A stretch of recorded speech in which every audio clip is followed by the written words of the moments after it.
right. Can you hear me? Yes.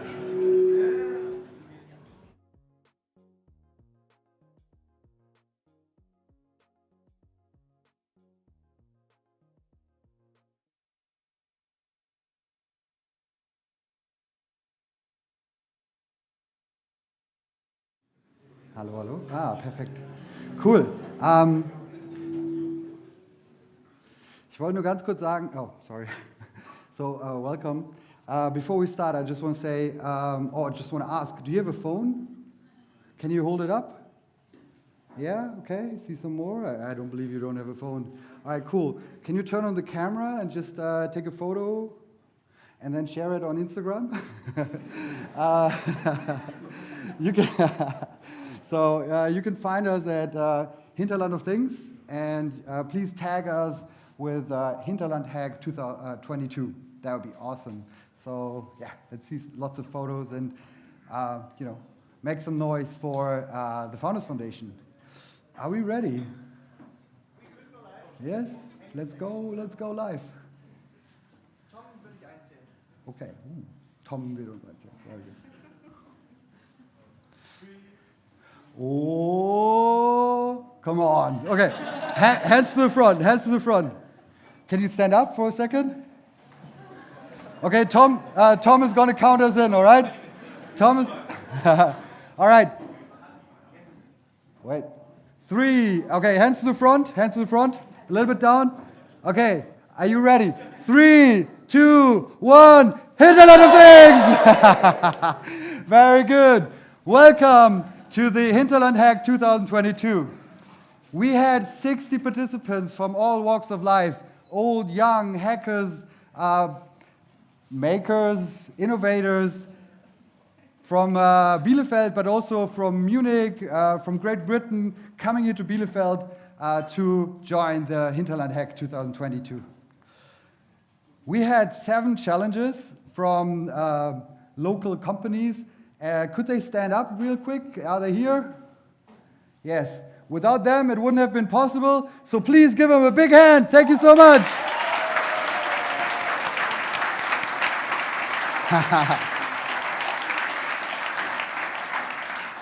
Very good, very good. So for 2 days and nights, we've been working tirelessly to build prototypes and solutions for their challenges, for their real-life challenges.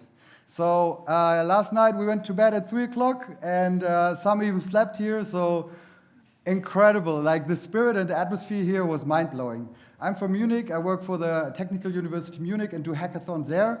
I must say, you're even better than them. So we had 20 mentors. Like, what do you need in order to create a successful startup? You need role models and advice from people who have done it before and that pay forward their knowledge and their insights. So we had 20 mentors, alumni from the Founders Foundation, coming here to help the teams build amazing new products and startups. We had one goal, and that is to make something happen, to turn problems into solutions and solutions into action, into real-life prototypes. The only question was, how far can you take it? So we gave the teams everything they needed, and we gave them also the mindset of don't be ashamed of your first prototypes, even if they look shitty. So it's all about just making the first steps and making it happen. Today, you witness the launch of potentially 14 new corporate ventures or startup ventures. So I'm very happy that you're here and you made it here in the rainy days, and it's going to be awesome. We have a jury here today, very special, amazing people. And could you quickly stand up and introduce yourself? Or come here on stage. Big hand, please.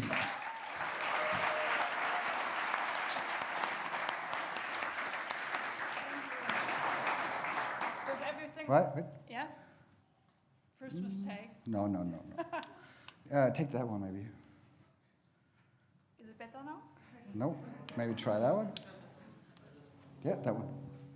Okay. Oh, wow, that sounds way better. So, my name is Vantje Eimers. I'm expert in the area of new work. I founded a company that is working every day on bringing the idea of new work into companies, supporting people working in a different way. And I also published a book about this topic this year. And I hope to be a valuable part of this jury, as I also started my career in a startup and as a consultant accompanied many startups. So I'm super happy to be here and that someone donated a hoodie for me. And really looking forward to what has been worked out the last days. Thank you very much.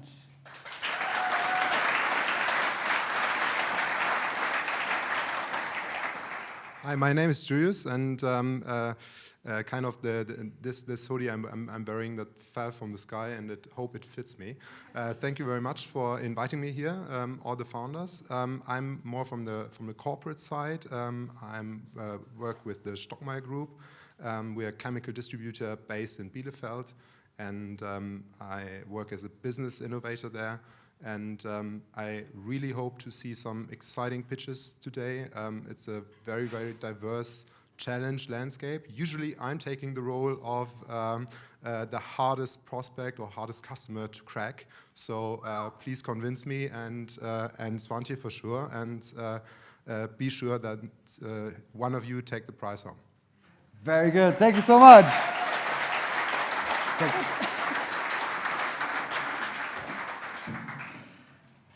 One of the prizes is this.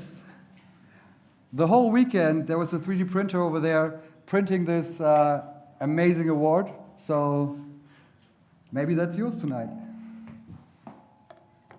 But you can also win 5,000 euros and a lot of fame from winning the hackathon. So now we're starting with the pitches. Are you ready? Yes. Give it up for the first team, Miele 1.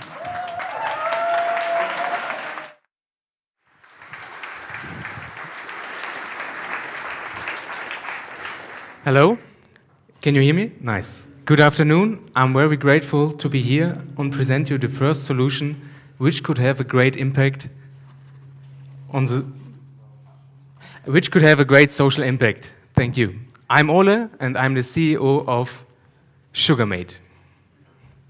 So I promise you, you never thought about the upcoming problem in this dimension. Every fifth person aged between 18 and 80 years old is affected to prediabetes. Left untreated, this illness leads to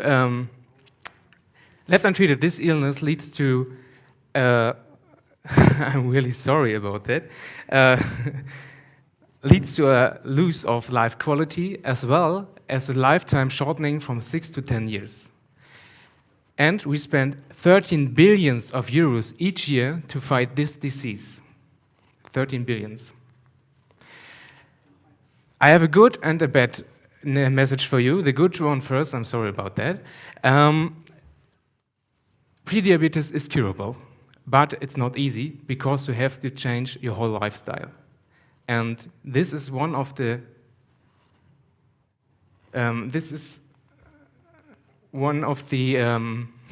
sorry, my pitch deck is a little weird right now. This is one of the hardest challenges you can ever face as a human being. So you have to change all your habits you grew up with, and only a few people can do this right now. There are a success rate of a lose rate of 80% of the people which aren't able to change their habits, and we don't agree. Don't want this. So we tried to figure out a solution which is already common in the healthcare sector, and we made a research.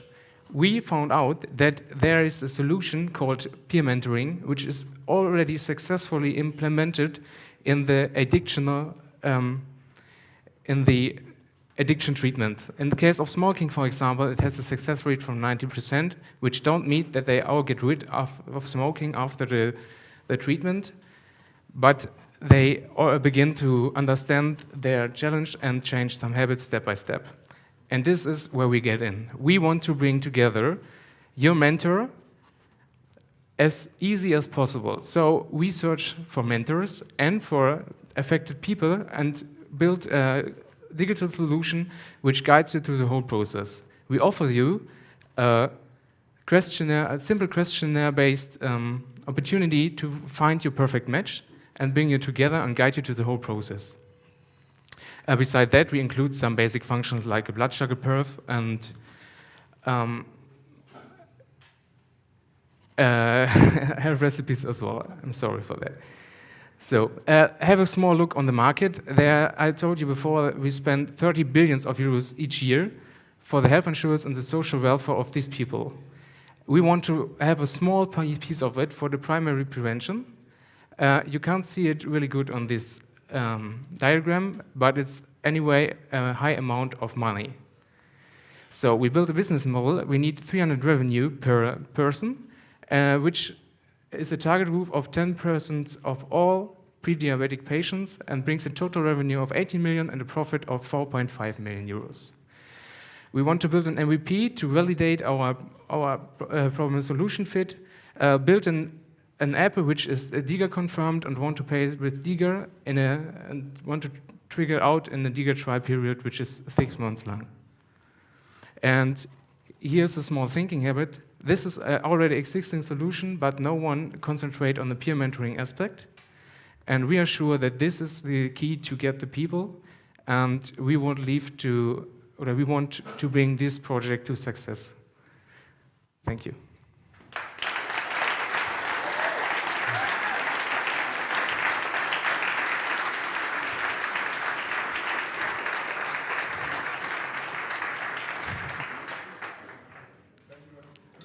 Thank you very much, Ole. Thank you.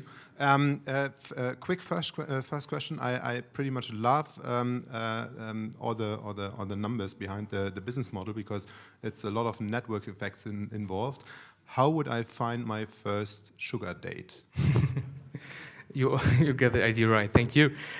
You will find your first sugar date by fill in a questionnaire with easy basic questions like age and region you live and what age, sex of mentor do you prefer, and we look for a mentor nearby you and match you together. You have, for example, 3 mentors you can choose through. Yeah. So it's like pretty much like dating with one common purpose, not Yes. to get diabetes. Okay. All right. Yeah. Love it. Other questions? So first of all, thanks for the presentation. What are the core aspects from your perspective that makes people really stay within the app and not just trying it and saying, okay, well, I put it to the side and now I do whatever I did beforehand? Yeah, I think we get people on this point that they fail 1 or 2 times and want to change something, so there's a starting motivation, and they find a mentor which already went through the process, so he understands the problem and the whole process, and I think it's the motivation which is the biggest part in this solution. So it is about the combination of a technical solution with real people. Yes, it's a community aspect and a digital solution. Thank you. Okay. Do we have some more time for questions? Or yeah. Just one last question. What would be your next step to fire it up? Yeah, as I mentioned before, we want to get paid by the health insurance. So we want to build an MVP. We want to prove that this is successful. After that, we want to build an app regarding to the regulatories of a DiGA catalog. And after that, we want to apply for a 6-month DiGA trial period. Yes. And normally they pay between 150 and 150 euros per user. So actually no Miele at all in this presentation here. Miele is the driving force.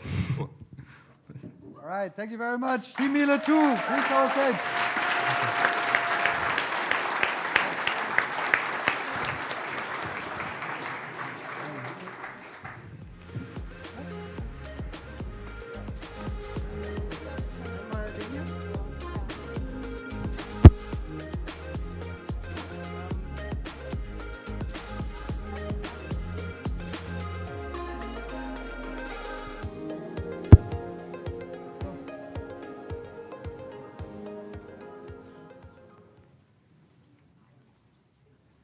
Hi, I'm Oliver from HappyBit, changing habits bit by bit. Imagine you go to your doctor for a routine blood screening, and then you get the surprising diagnosis of prediabetes. That is a condition which can lead to diabetes type 2, a very serious and lifelong illness. This is already true for 1 in 5 of us. 1 in 5 of us are suffering from prediabetes, and 50% of them will develop diabetes type 2. And life with diabetes, it's really hard. You always have to watch your blood sugar, and you can even die if you mess up and don't have access to insulin. So we found out that 50% of pre-diabetics become diabetics, and that's 1,500 people each day in Germany getting diagnosed with diabetes. And we want to help half of them, that's 750 people. We want to help every day not to suffer the consequences of this illness. But to do that, they need to change their eating habits. And everybody who tried knows changing your eating habits is hard. Also, dietary knowledge is complicated, and it's sometimes hard to verify your sources. In addition, people are people, and sometimes they are lazy, and they lack motivation. So, Jeffrey, what do we do? Yo, thank you. Thank you, Oliver. So here we are, Happy Bits. Happy Bits is a habit-building app for pre-diabetic patients with fun and loving activities through virtual realities. So just jump into our app. So in our app, you will find your digital avatar. So this digital avatar represents you. The digital avatar, so for example, Tino here. Tino can be sad, tired, hungry. How can you make Tino happy? Simple. In our app, we have different virtual rooms. For example, you enter the first virtual room, the Captain Cook kitchen, so where Captain Cook himself educates the patients how to cook healthy food with nutrition for pre-diabetic patients. And you also have,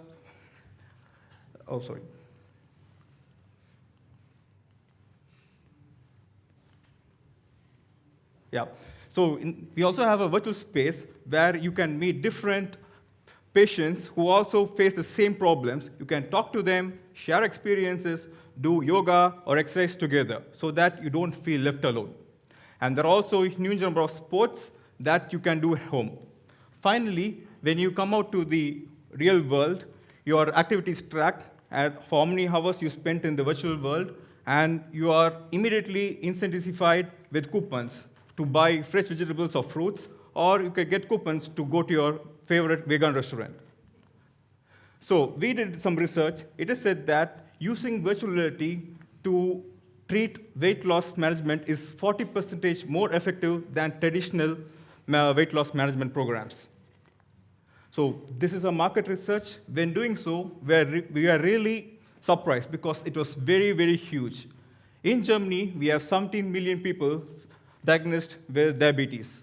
In USA, it is 96 million, and worldwide, it's 352 million. So in Germany, 540,000 people are diagnosed with diabetes every year. So we thought, with incorporation of the insurance company, we assumed that if every second person who's diagnosed with diabetes use our solution, we can have a revenue of 2.7 million euros in the first year. So this is our pricing model. We have a freemium where everyone can try our solution, our software, for 1 year and use it. And then we have a standard program where each person can access one virtual room.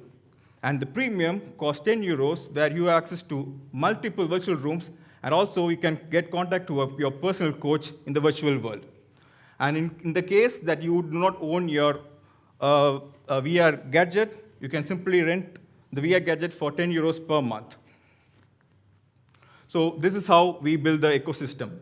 So as I said, we have our own mobile app, we have our virtual reality app, and then we also have our virtual reality hardware. So first, what we do is we go in contact with the headset manufacturers to deliver the headsets to the patients. And then the insurance company pays the money for the software subscription and also Time's up. Okay. Continue. Finish. Yeah. And also the insurance company pays the subscription and also for the hardware. Finally, the touch point is through doctors, dietitians, and nutritionists. And also, the corporates can benefit by using solution to give it to the employees for health benefits. And finally, this is our competitors. We have competitors in form of fitness app, nutrition app, but we are the first company to incorporate our virtual reality solution for the long-term and sustainable solution for the changing life habit of a dietitian, pre-diabetic persons. Thank you.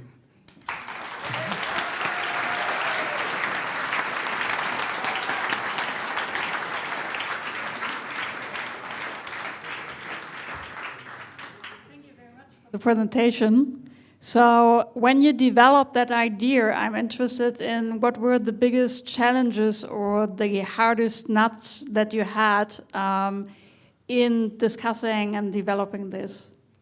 So can I answer? Yeah. The first challenge is to make understand that virtual reality is a solution for it. Because many people are really still now skeptical that virtual reality is just not the future, but it's the future. So to make our team believe that, to come to one common mind, it took time for us to, that was the biggest challenge we had when working on this project. Thank you.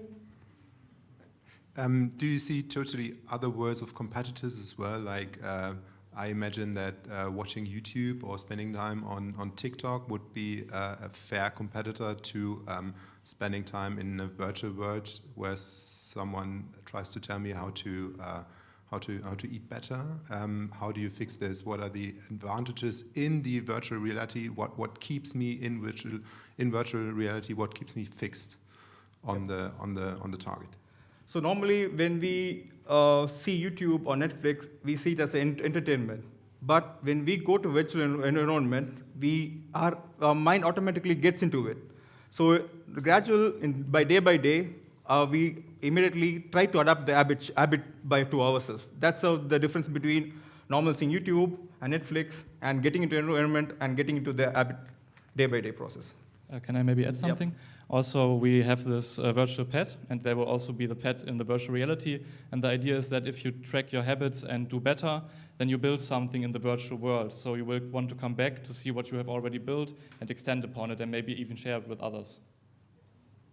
I have another question with regards to the idea of the pet. So what is the purpose of the pet? So is the dog becoming fat if you're not doing sports? Or so why did you come up with this, and how can I imagine? Yeah, so the idea is that you, for many people, you need to change your habits, you need immediate responses. So if I eat less, it takes a long time to lose weight, right? And the idea is you have this pet, and it's basically it reminds you that you need to do something, and if you don't do it, it gives you emotional incentive to do it. So by becoming sad, we would need what practically that it dies and so on. It's a bit harsh maybe, but you could make it cry, and if you do it good, the pet will become happy and do tricks for you and so on. So like the Tamagotchi in the 90s. Yeah, somewhat like that. All right, thank you very much.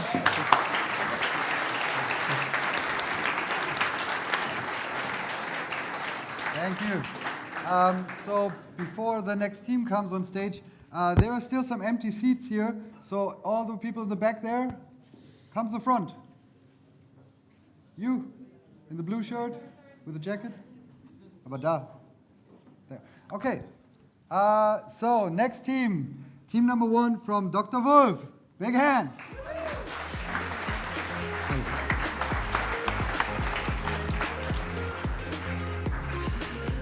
So also from my side, welcome everybody to this pitch presentation. My name is Julia, and I'm presenting you the mCare application. So there's a problem that all of us know. You get sick sometimes and need to see the doctors. And in the German population, there are even 40% of people that suffer from chronic diseases and need to see the doctors very often. And due to a complicated journey they have to do, the getting of the prescribed medication takes too long. So let's have a look at the journey they have to go through. So you see there are a lot of steps and risk for the patients to decide to interrupt the therapy. So what we want to achieve with our solution is to help people get the medication they need faster.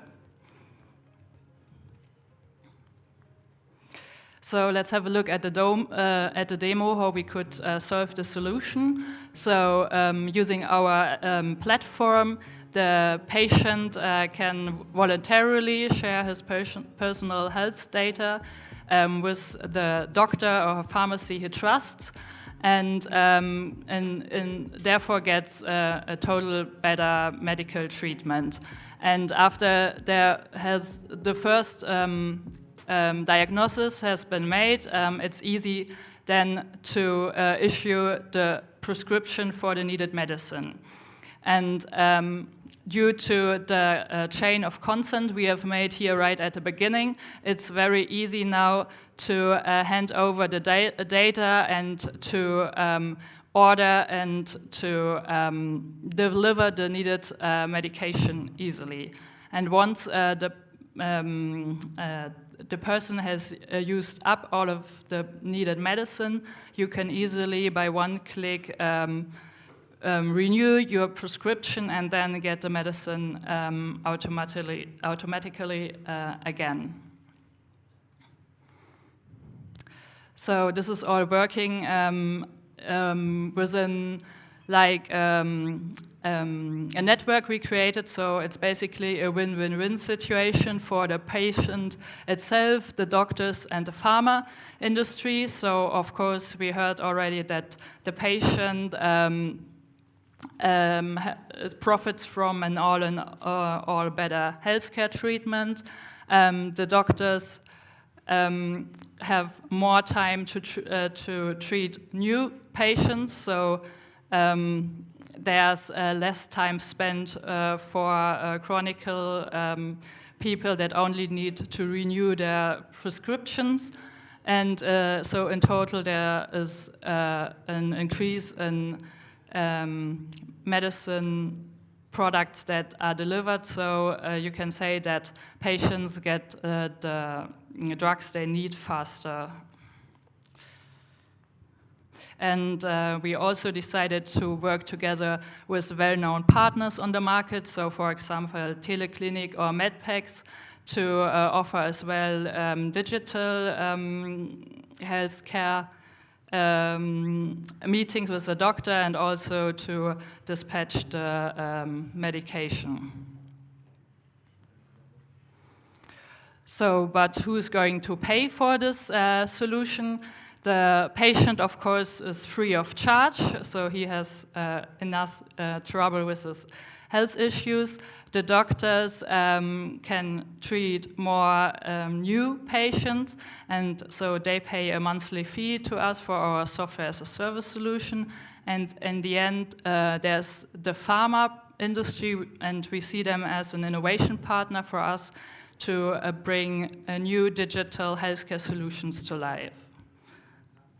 Okay, so we see there's a big market for prescription drugs already, and we had a big growth in the acceptance for using healthcare apps, and so in total now we are convinced that we can realize the one-click shopping solution to provide patients their needed medicine faster. Thank you.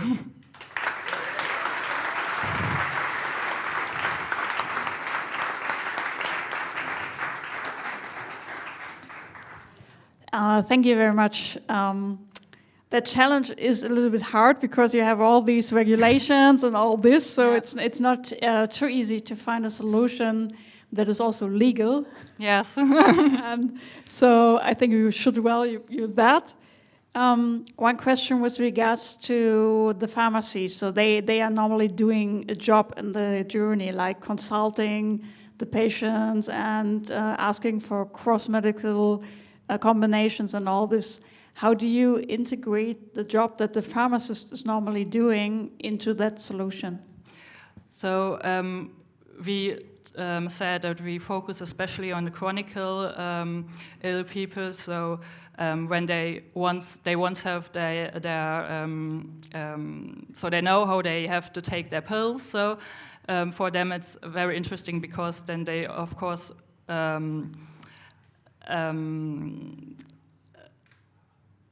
they know already what they take. yeah, they know what they take, and so they don't have to spend a lot of time going to the doctors again and again just to get a piece of paper. And of course, if you are not a chronic ill person, you can also decide you want to grab the medicine from your local pharmacy. So you can also say, please don't send it to me, I want to go there and have additional information. Yeah, it's not supposed to be that. Okay, thanks, Julia. I also have two questions on the customer journey. I also see a lot of hurdles, but there's lots of potential, for sure. The first question is, how do you fill the funnel? Sorry? First time, the funnel to convince people to use the software in the first place. So you mean the patients or the doctors or? The patients themselves. How do you convince them? How do you target them? So yeah, of course, as we have seen, there's a big issue with times. You have to spend going to the doctor again. You have to drive there. So there are a lot of good things for the patients to profit from this, using this app. And of course, we have done normal marketing campaigns to gain attention for this new solution. And also, we profit a little bit from the combination working together with the doctors, because also the doctors would advertise the solution to their patients, because they do also profit from the solution themselves. Okay, that takes over to my second question. You said that you want to let the doctors pay for the solution. I'm no healthcare expert. I'm an expert in chemical distribution. But isn't it quite difficult for doctors to keep a lot of chronically ill people in their patient room? Like, isn't it hard to prescribe lots of drugs to this target group? So I think that there's no different if you, I mean, now, on the other hand, if there would be no solution like this, you would have all the chronic people sitting there in the waiting room waiting to get their prescription. And now you have new patients sitting there, or also we have seen we want to cooperate with telemedicine solutions. So that we think there's the trend that even more telemedicine is used, so that you can also decide to see your doctor only digital.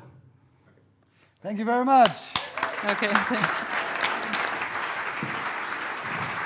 Next up, team 2, Dr. Wolf.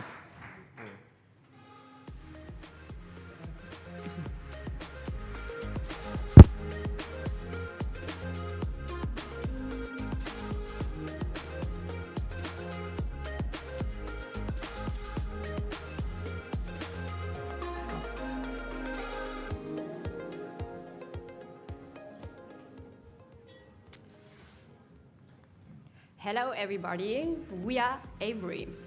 We are tackling problems who nobody wants to talk about. Maybe you have seen somewhere this marketing campaign in Germany, and it's tackling a very important topic: sexual transmitted disease, short STDs. The numbers of STD infection in Germany are increasing dramatically. And the problem is, it's an absolute taboo. People don't talk about it, and even not with their doctors.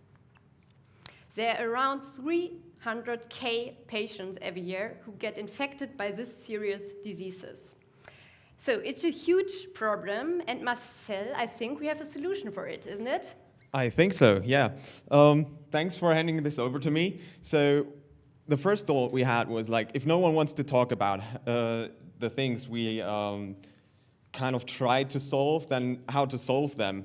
At the end of the day, you need to be anonymous for as long as it's possible. So our solution actually is a homepage design which we came up with over the weekend now. And the first thing you do, if you come onto our platform, for example, over a landing page or via some other way, you'd fill out a questionnaire. You'd have a couple of questions here about your disease. Did you have recent contact and whatnot?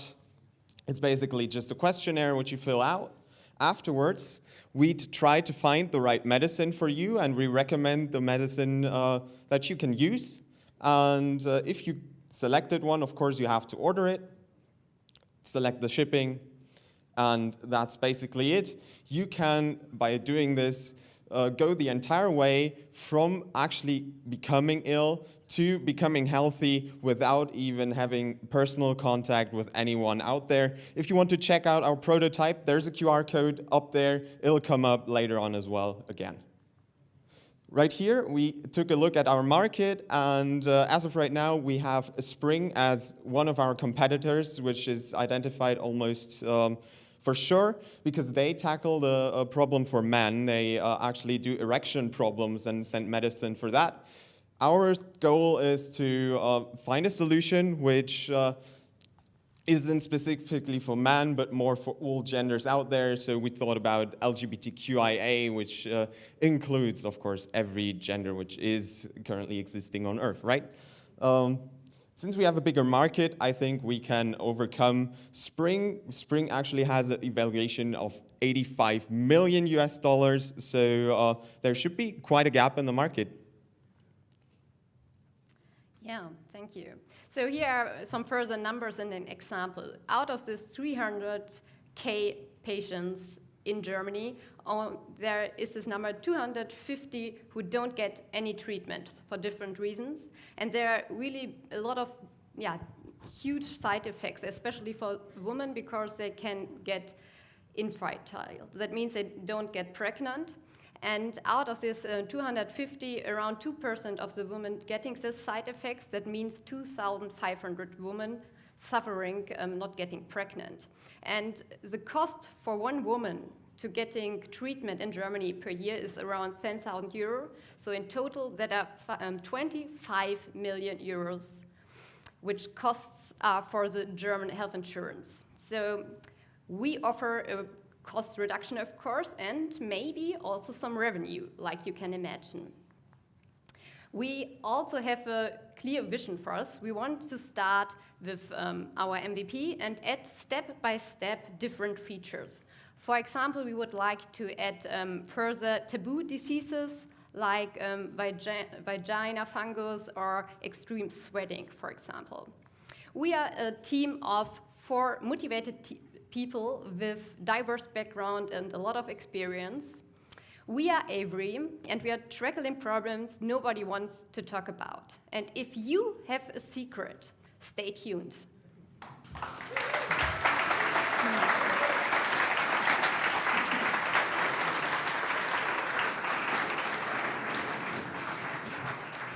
Thank you very much for the pitch. One question that is in my mind: how do I make sure that I'm getting the right medication? Yeah, so we plan to cooperate with different doctors on our platform, and so that first they have this questionnaire. We saw it some demos there, and if the questionnaire said, oh, maybe a doctor needs to talk to this person, then we use telemedicine so that the patient can talk to a doctor and maybe get also prescriptive drugs. Thank you. Okay, I think it's a huge market out there. At first I didn't quite get the relation between STDs and infertility, but 25 million alone in cost reduction for that is huge. Where do you see the most potential? Why did you start with STDs and not like sweating and other types of sicknesses? Actually, the market or the challenge we did was pretty big, so we had to focus on one thing. And for us, it was like searching for a taboo topic no one talks about. And we came across STDs. Of course, we had some fun talking about it in the start. It was kind of funny doing that. But as we progressed, we found out that this topic has some kind of relevance to all of the people out there, at least the sexual active ones, and we wanted to solve the problem.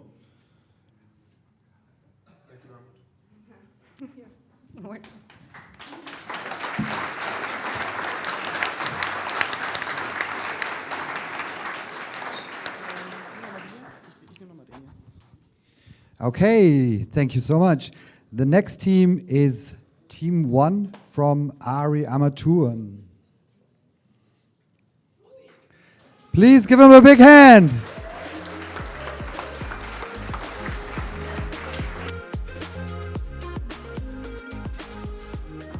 Together with Jay and Lars, I'm Stefan, and we are Team Ari number 1. I'm going to present the challenge. The challenge is the question, how do you expand aftermarket activities for medium-sized manufacturers? And I'm going to present you with a small question. How could it be that you are extremely successful on a global scale, but only know 5% of your customers? Well, that's the situation that Ari is facing. Spoiler alert, it's the intermediaries. They are partners, they are contributors to the success, but they capture the customer data. The customer data are important for the aftermarket. So here's the challenge. How do you get these data? This is Ari's view. The customer's view is the following. Ari is providing valves. They are sitting in plants. The customer doesn't build the plants, they operate the plants. They run the ship, they don't build it. So the valve is only a small item in this overall setting. But if one of those parts fails, the entire plant is at a standstill. So when does the customer get in touch with Ari? Well, when the valve is creating a problem. And that's very late in the stage of this phase of plant operations. And it's especially negative touch point because the plant is at a standstill. If it's a huge plant, it's burning money at the rate of 200,000 euro an hour. So there's a high pressure on Ari, although the pressure in the plant is down, that basically we would like to move that up front, know the customer earlier, get a positive touch point and not a negative touch point. Well, how do we do that? Well, the intermediaries won't give your data away. But we know one thing, as human beings, we are creatures of habit. And all of us, more or less, like to follow rules. All of us got here by following traffic rules, hopefully. So that also helps in reducing risk and increasing safety in plants. So follow rules, and that's what we are doing. If we want to know who the customer is, we are basically looking at a simple solution that answers that question. We make it obvious, we make it simple to use. Each of us knows and is familiar with QR codes. And we make it simple to act. It's basically 3 steps. Search the device, scan it, enter some data, not even personal data. It's data about temperature, pressure, and all these technical things. And then you have a contact to the customer. What's the impact of that? The increase, and spot the error here, the increase of the known customer base is 600%. The cost for such a label is €2. We estimate that the increased aftermarket sales for customers are going to be €1,000. And Ari is extremely successful and has thousands of customers. So that's the immediately low-hanging fruit potential that's available here. So it's the known customer base that's increasing. We already discussed with the Ari team finer steps of technical implementations. The key message here is it's going to be a journey. We estimate it to take 1 year for taking parts that are already implemented at Ari, connecting them, but the key thing is this initial step to get the customer to link to Ari. And that's where we're providing the simple solution. We already linked that at a built prototype that has been tested with the Ari team, QR code that links to an existing Ari entry point, and we are going to further elaborate on that. And with all that, we estimate that with the end of Q1 next year, there could be end of March, there could be a prototype available that could also be implemented on a broader scale. In the end, that also contribute to augmented services that even create more value for the customers. So what's in it for the Founders Foundation and what's in it for the region? This model, this challenge can be transferred to East Westphalia. We estimate that there are around 20 other companies that are in a similar situation, being a B2B supplier with intermediaries. We estimate 100 out of 3,500 companies in Germany and 500 out of 15,000 here. It all starts here, So, thank you. Oh, thank you.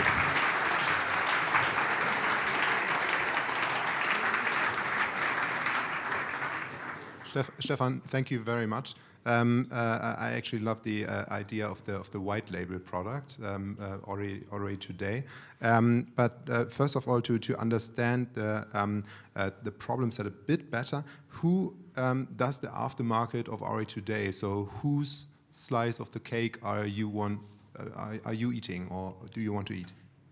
It's the intermediaries. The intermediaries are the plant manufacturers, the maintenance companies, or even the huge top-tier chemical companies like BASF and co. Yeah? Okay, follow-up question. So if you sell the product to the intermediary, what keeps them from just overprinting the QR code with a Tamagotchi icon? We talked about this, especially discussed this with the sales team of RE. It's when are you willing to give away something? Or if you receive something? That's what human, it's this principle of reciprocity. So what we are thinking about is a type of partnership where we're getting some of the data and we are providing some of the data, because RE has the advantage. It sees hundreds of thousands of plants in the final stage, and the maintenance company only focuses on a small segment of the market. Similar, the larger equipment manufacturers, they only see a slice of the market. RE sees the entire market, because these valves sit everywhere. So it's data sharing and revenue kickback somewhere? Yeah. Okay, fine, understood, thank you. And sales loves it, by the way. We discussed it with the sales guys. I understand you. So one question with regards to the customer experience or the user's experience. So, for example, they have a problem with an RE product. They scan the code because they have kind of question and all that. What is exactly happening afterwards? So I scan it on my smartphone, and what's then?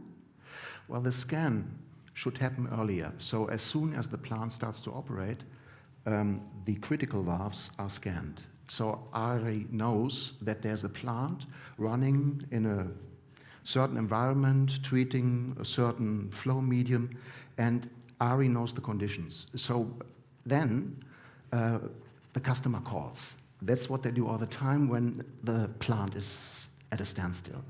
So at that time, RE knows the situation. They have much more knowledge. It doesn't pop up suddenly. They know when it could pop up. So the positive touch point has happened earlier, so there's a better relationship building. And so he hopefully called somebody, he or she called somebody who is already well known. So that's not so tense, and the problem is solved quickly. Okay, thank you. Thank you. All right, thank you. Big applause for Team RE2. Good luck. Thank you.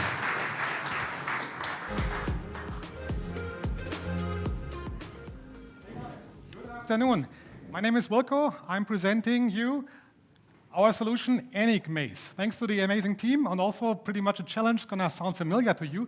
Enigmaze provides a plug-in installed-based management solution. That means the client can plug that solution into their client portal and help their customers to manage whatever they obtain from the manufacturer. That looks familiar to you. RE is one of the hidden champions of the region, manufacturing valves and other accessories to bigger machinery. But, as explained before, it's difficult to keep track because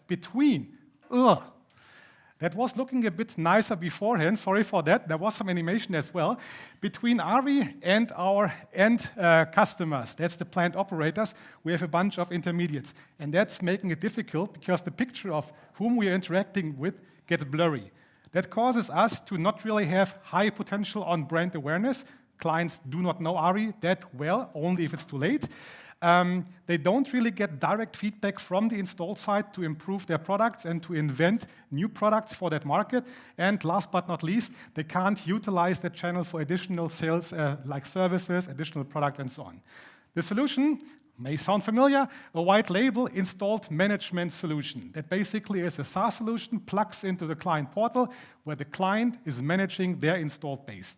That means the initialization, like when installing the machine, is not done by only scanning the QR codes, but the supplier can already pre-provision that in the client portal. So together with the supplying of the machine, if something is already there, they can start from somewhere.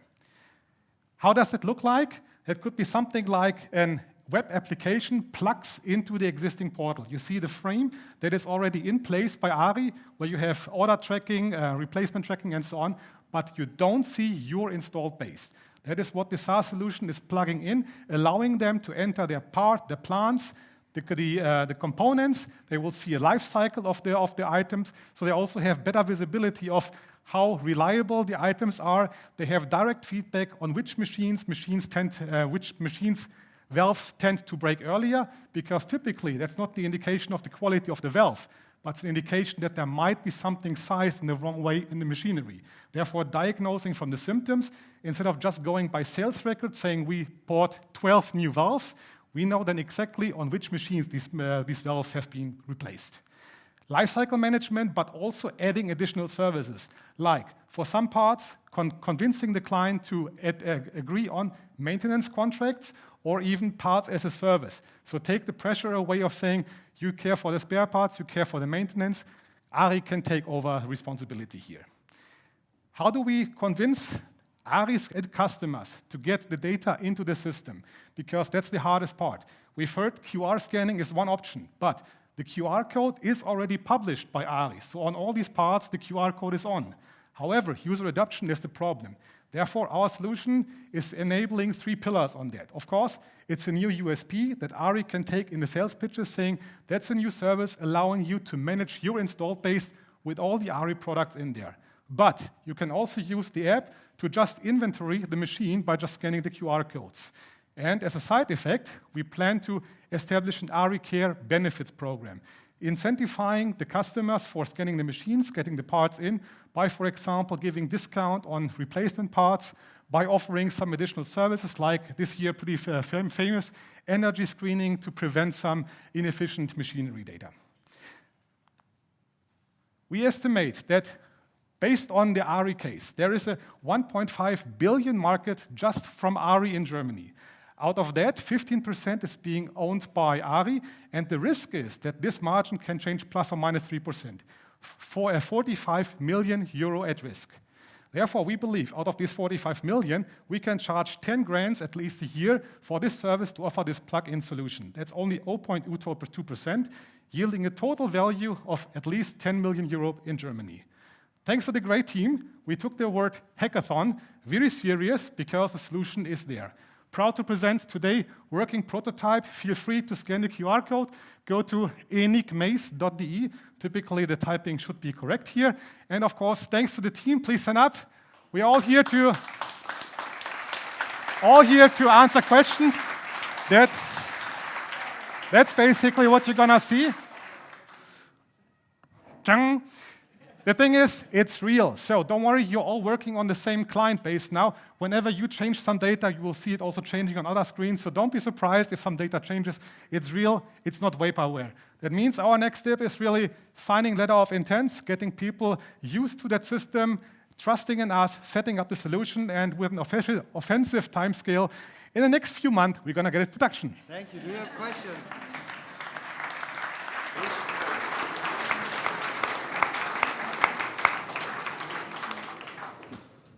So I see we have a growth hack battle here. So QR code on one hand side, and on the other side, sneaking in by the use of MyARI. Did I get it right that you used the current version of MyARI you hacked in? So somebody needs a pen test here, maybe, and you just enhance the data that's already filled in MyARI. Was a bit too fast for me. The good thing is we don't hack it, we augment it. So basically our service is an add-on that's mirrored into the front end.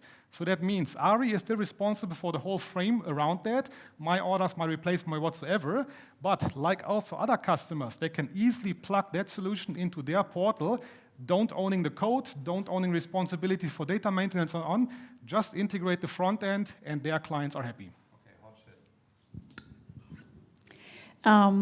Maybe that question is a little bit mean, but you have seen the presentation of the ARI team number 1. And where do you see the biggest differences between your two approaches? Our solution is there. What more can I say? So pretty much that's basically the proof of the cake is the eating. So I believe that we know that the QR code is already on the valves, so the people could scan it, but they don't do it. So we have to offer them something. And what ARI can give away now is by having this tool deployed to them, ARI, convert their user base into that system, getting them acquainted to using this digital channel to interact with them. Like also not eating other people's cakes, that's very important to us. We want to sell additional services. Really saying, you want to have a maintenance service on that, or we want to do energy screening really to help out and sell more instead of taking away. Okay, making the cake bigger is always better, so I think it's going to be a hard nut to crack for the ARI team here. Good luck with that. Thank you, big applause. Team Verilog number 1.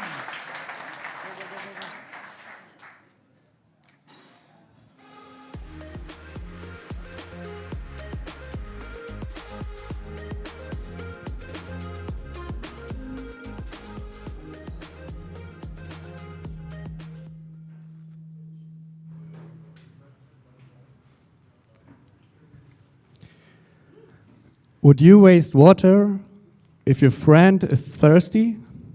No, you wouldn't. We have a big problem with our energy. On the one hand, we have too much.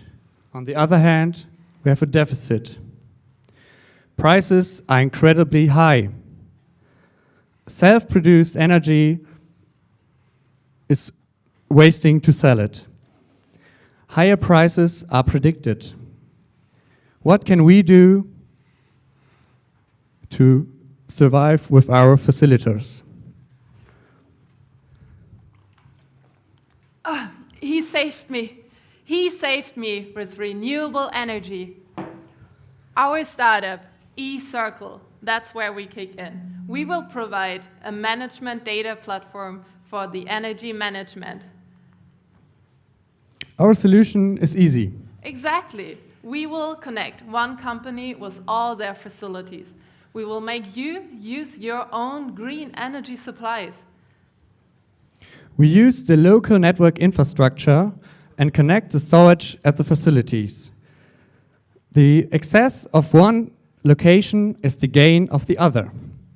Exactly, and it's super easy. It's not only for one location, it can be for multiple ones. Imagine one is full of data, full of storage, and the other ones are lacking. We need renewable energies. This is where eCircle kicks in. Let us clarify that. On the one hand, you're selling your self-produced energy for a low price. At the other location, you're buying incredibly high prices for the energy. So, but this is where we kick in. Imagine you put all the energy, which you have of excess of renewable, inside the local network. What we do now is you can, at the different location, get your own energy. The only price you need to pay now is 20% inside the network. So 20% of your energy stay inside of that. This equals amount of 800 euros. So beforehand, before we came in, you paid over 3,000 euros. Now you save this amount of money with our solution. And we offer you the opportunity to save 72% of your energy costs for renewable energies. Yeah. And this is what we offer. We're offering a software solution which you make your management of energy visible, and you can increase your processes. And we even have our first customer. We're going to kick out our idea with Ballhof. We're going to start here, and this is our journey. Let us now deep dive into the business case. Our pricing model is so that we offer a yearly base fee for our customers. Moreover, on the monthly flexible rate, we're getting some more money. Exactly. And even for next year, in the first quarter, we're going to have our MVP. We're going to start. But let's also look into the future, right? I would like to remind you on the energy crisis. Do you remember any rain in this summer? Are you afraid of freezing in winter? I am afraid of freezing this winter, but I'm not afraid with our solution, as we will manage the energy on a smart way, as we will provide the perfect solution. Exactly that. Let us manage this problem together. Let us not stay only here. Let us go for the future. Thank you.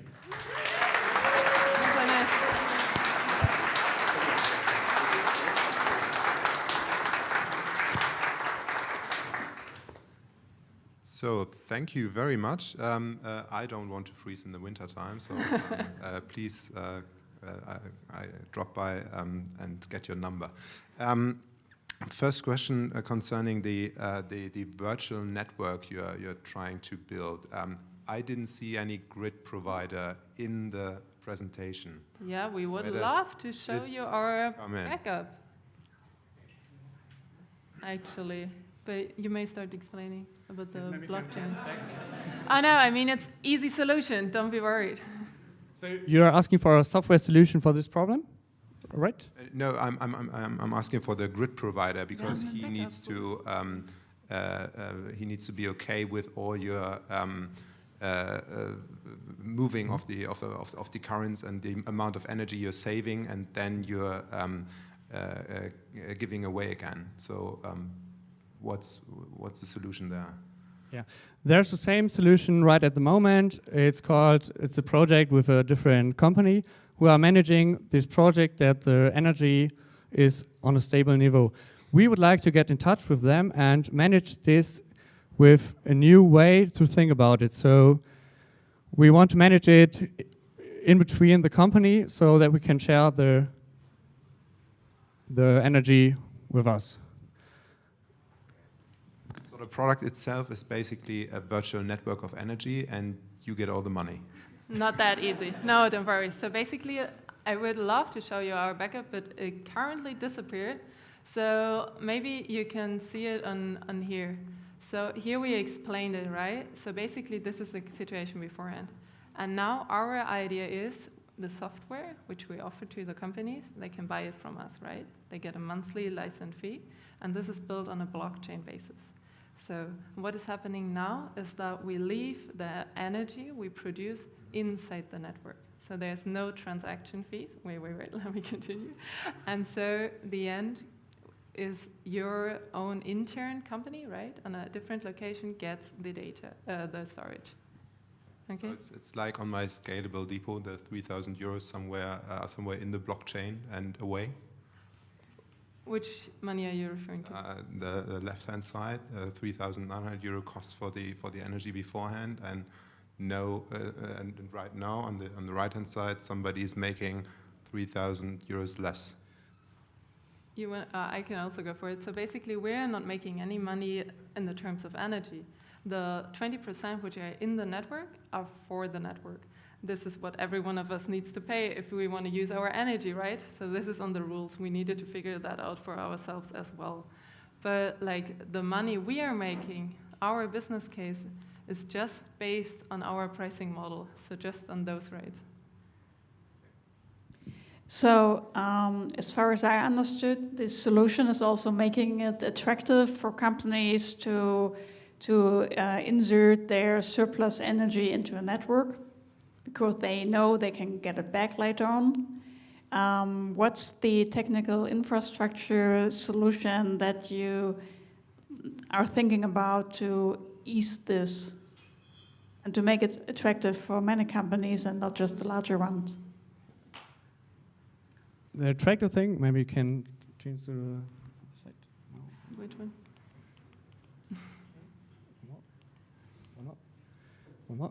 Okay, here. The business cases, now they are leaving a lot of money on the streets because they are selling their energy to a third party and buying the same energy from a third party back. And our case is that the third party isn't there. We are the manager of the energy and are connecting with the 4 big network companies. And we have to pay, or the customer have to pay at the end just this small taxes, and then that is the Mehrwert. Sorry. Yeah, more or less. Okay, thank you, sir. The time is up, unfortunately. Sorry, sorry.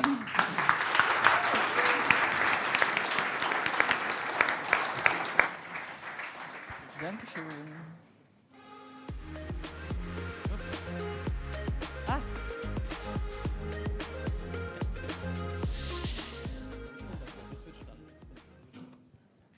So, what does the Böllhoff Challenge has in common with the game Tetris? Maybe you know think, well, Patrick, you will give us the answer soon, but before, I will explain you the challenge. The electricity prices are exploding. Last year, they have doubled. And the stability of the electrical grid is not safe, just like the political situation. Therefore, many companies decided to produce their own green energy by using solar panels. But there we have a problem. As we can see outside, the sun is not always shining, right? And if you produce less energy than you need, you have to pay the market price, which is 6 times higher. In the perfect factory, there the energy consumption always matches the energy production. They are in balance. And Patrick, tell us our solution, how we can reach this.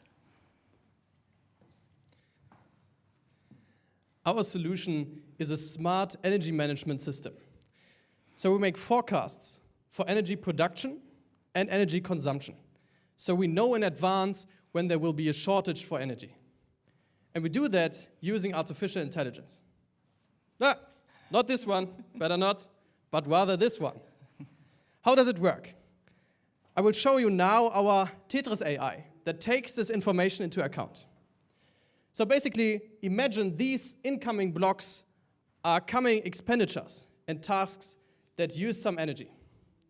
And what the AI does, it schedules them in real time, perfectly, taking into account a lot of different tasks and deadlines set by clients. And our team coded a lot that weekend. We wrote about 500 lines of code to make it happen. So let's imagine, how does it look like in practice? Let's say I'm a forklift driver at Böllhoff, and I want to know, when should I charge my forklift? The cool thing is, you just get a push notification via SMS, so all the magic is happening in the background. You just get the information what to do, when to do it, and where to do it, and that's it. Here you have real consumption data of Böllhoff. And you see on the right what the Tetris AI does. It is able to smooth consumption and production together. The idea is that we have one system that enables us to manage production, saving of energy, and expenditure of energy. And this leads to big benefits for our customers. First, you save 15% of your electricity bill. Second, you save 380 tons of CO2 per year. And third, you are independent from market conditions and events that change the market. And this is the result of good teamwork. So you can see here our energy manager, Sebastian, our programmer, Jan, our project manager, Beate, our sales manager, Mike, and me as a forklift driver and a mathematician doing the pitch. Let's unleash the potential of renewable energies.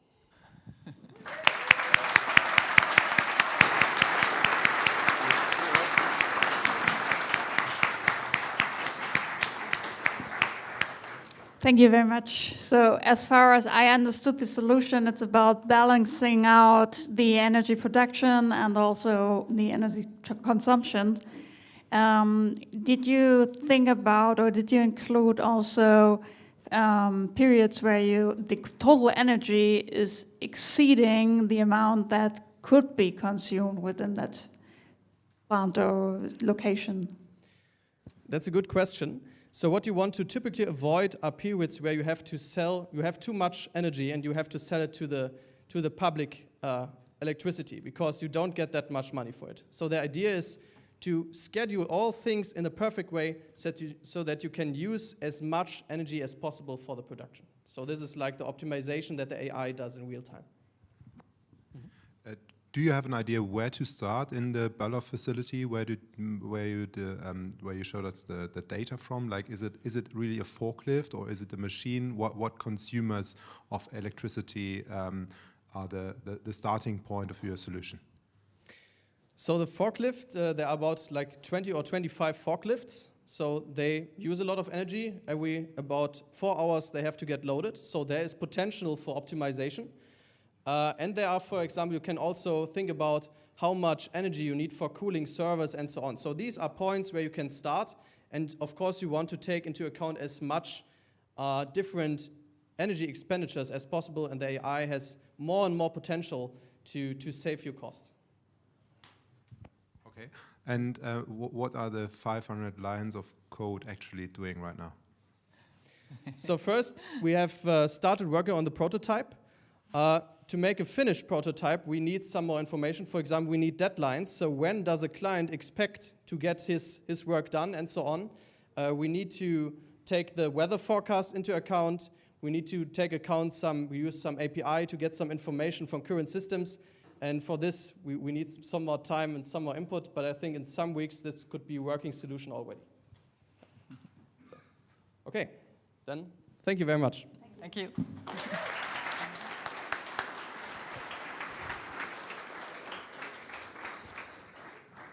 Thank you very much. Stay tuned. After the 10-minute break that we're going to have right now, there are going to be a few more other amazing teams presenting their solutions.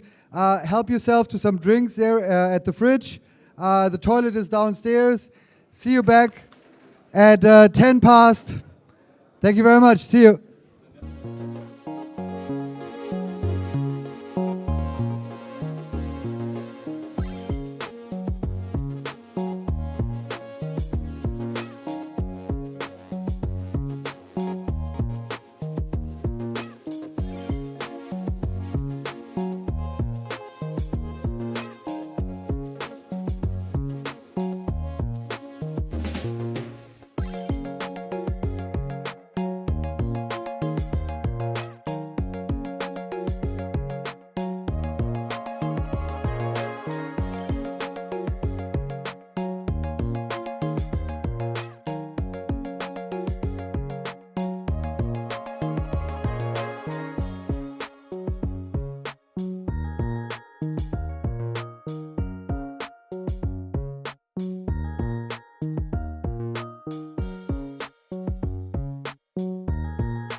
All right, cool. The people in the back, can you please have a seat? Psst. All right, let's go, let's get started. Guys, at the door, we're just waiting for you. Sit down. Thank you so much. All right, who's excited for the next round of pitches? Come on.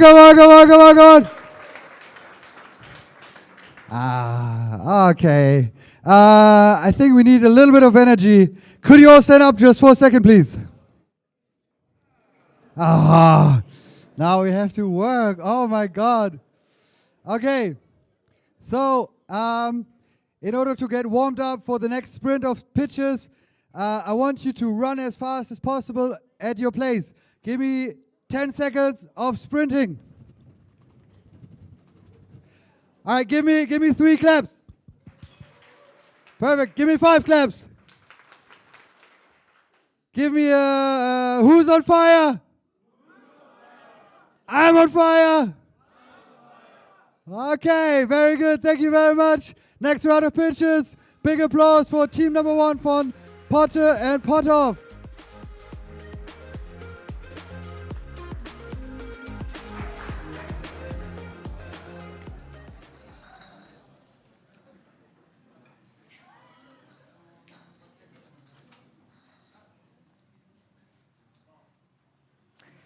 Werther, we have a problem.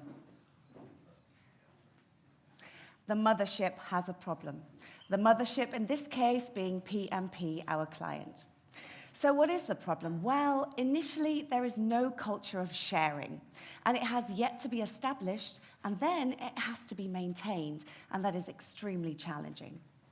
So we have cases of knowledge hogging, where knowledge is lost. We have cases of invincibility, where people think if I share what I have no power. And of course, we also have fear. The fear of not being important and not being unique for a company. So, no sharing, no acceptance, and no culture. Werther, we also have a solution. The solution, one back. So the solution is simple. You need a concept where culture, communication, and sharing is a given. It's very natural to want to talk to your colleagues, to tell them what you can do, and to pass on information that will be lost if it stays implicit. This is Pepe. Let me introduce you to Pepe. Not just a product, not just a person, but a mindset. So the solution, as a process. Initially, we need to create a communication culture. It's all about the sharing, and it needs time, and it needs to be positioned well.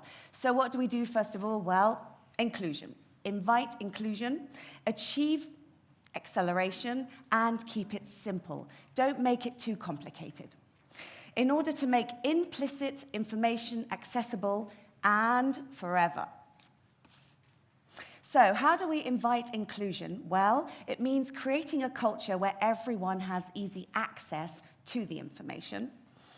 And acceleration needs to be achieved by identifying key users, motivated individuals in the companies across all the sites that say, I want to share, and I want to meet people that want to share as well. These are experts. And simplicity means achieving a low threshold of communication, making it very simple to want to talk to one another. And from experience, that is not happening at the moment. This is the Pepe app, the product, the prototype. So basically, you have a very simple interface where you have a video feature that allows you to go up to somebody in the production site, in the admin, back office, whatever, and say, hey, can I take a video of you doing your thing? Can I upload it? Can I share it with the company? Can I make sure that your knowledge is not lost? If the person is shy or doesn't fancy being on video, then you might say, I'll just take your hands and the information, we'll transcribe it and translate it. So across all the sites, Hungary, France, Germany, global, everybody gets to understand what knowledge has been shared. And those oldies who are heading off into their retirement will feel like their information contributes to the next generation. So the sky is the limit when it comes to sharing. At the moment, there is nothing, so starting from nothing means we can do everything. Okay, 2 seconds, go back once. So we promised simplicity, and that's exactly it. That we're not app designers or makers. We would take something which is very simple to use and then just offer it out there and play it into something else. So it's like an interface that would connect to a universe. A universe as a platform and a database for all of the information that is fed in using a very simple app. It's kept there, stored there, but also when you have people there, lured in because curiosity killed the cat, they'll stay there, look around. What else does my universe tell me? Oh, there's training opportunities, or there's news, or the management has something they want to tell me. Okay, I'll stick around and I'll have a look. It's a very simple thing to have an intranet. Lots of companies do. Most companies just don't know how to roll out the concept of looking at it. Okay, so you're probably asking yourself why we've hooked onto this idea of space and astronauts. We know that P&P also services the space industry, so we had a bit of fun with it and decided to work on this approach as an astronaut. Okay, so price model, business plan, expected costs, and so forth. We're not the experts on this, but we have a couple of maths that we did, right? And Yannis out there, I'm not going to ask you to perform right now, but we know that we can get a license fee, we can multiply this, number of users, and then scale it naturally. So, Werther, we have liftoff, if it so be. Thank you very much.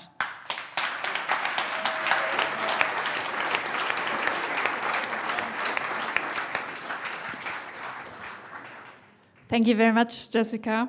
So I have several questions, so I'm quick now. Okay. So how do you motivate people bringing their content and their knowledge into the system?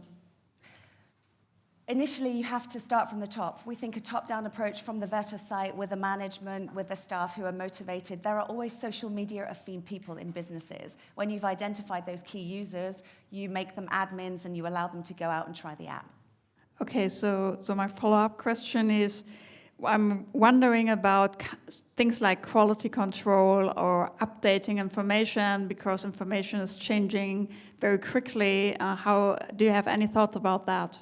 We did think about that. We thought of a Snapchat kind of approach where you would look at the video once on your app and then it would disappear after you've looked at it once and go straight into the universe.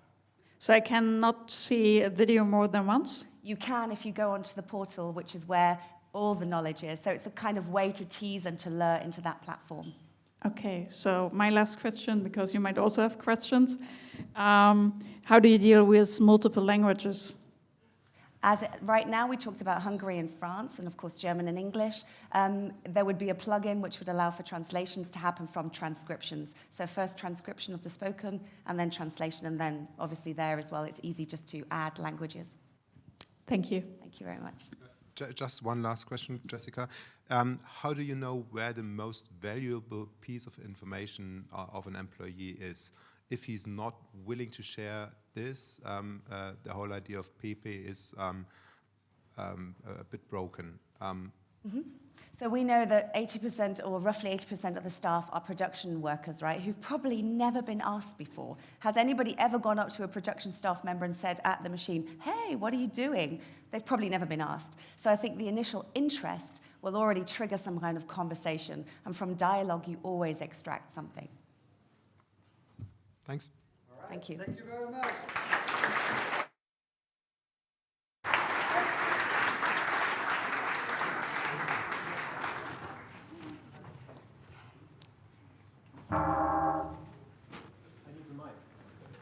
Yeah.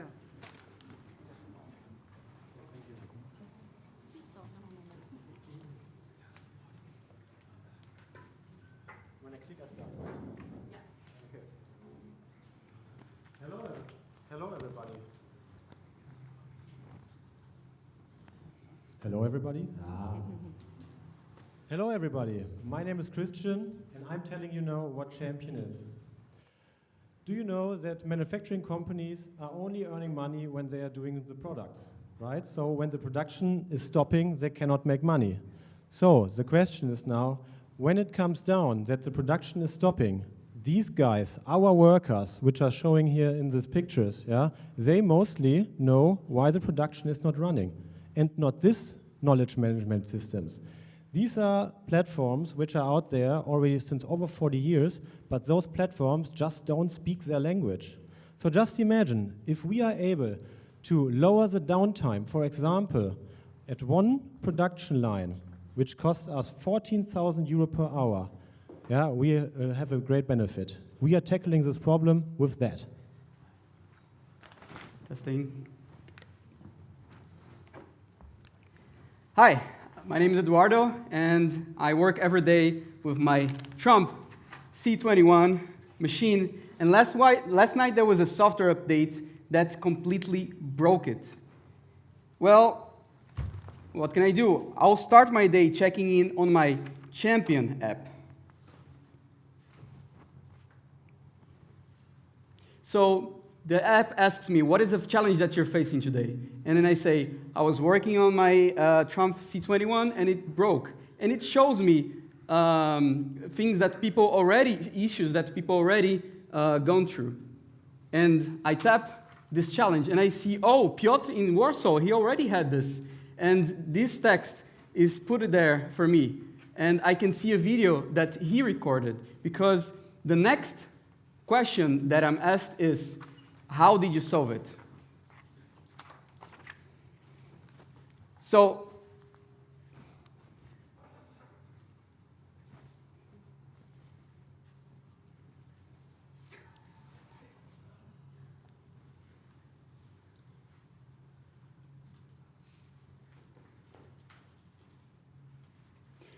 this is Champion, and now I'm doing my daily check-in meetings here, saving time and having answers to my work problems. I'm not doing any extra effort to share anything, and what I say is transcribed and fed into the knowledge database. I can access other documents and gain points to be rewarded by my company, gain company prizes, and I'm happy my colleagues, they see me as their leader.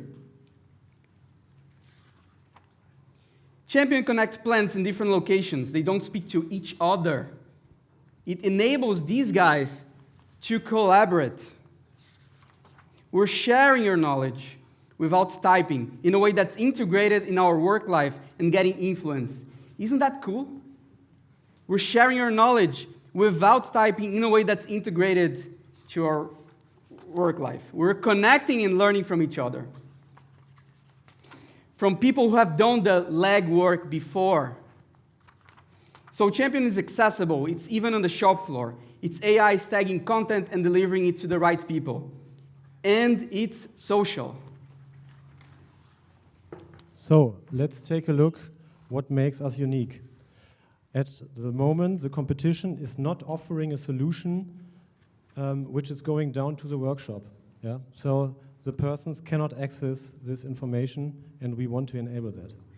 So let's take a look at our market. As we can see, just in Germany, we have around 15 million users. Yeah?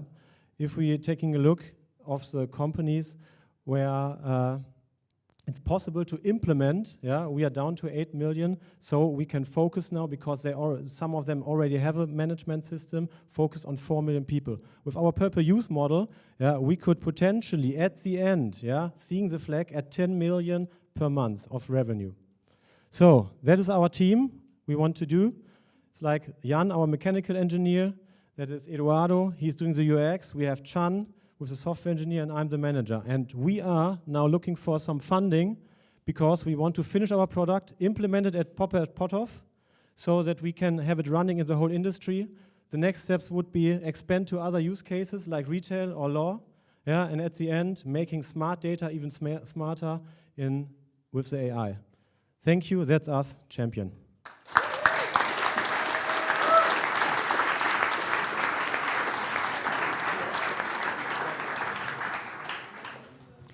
Thank you very much. So I really like that you are pretty close to social media behaviors and social media look and feel and all this. My question is, who's taking care about the metadata to make the search more powerful?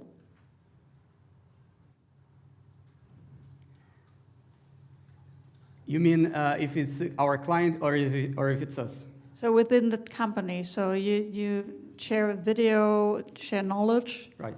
And I am wondering, how can people find solutions, find them quickly, yes, and see really relevant content and not just lots of content involving that keyword?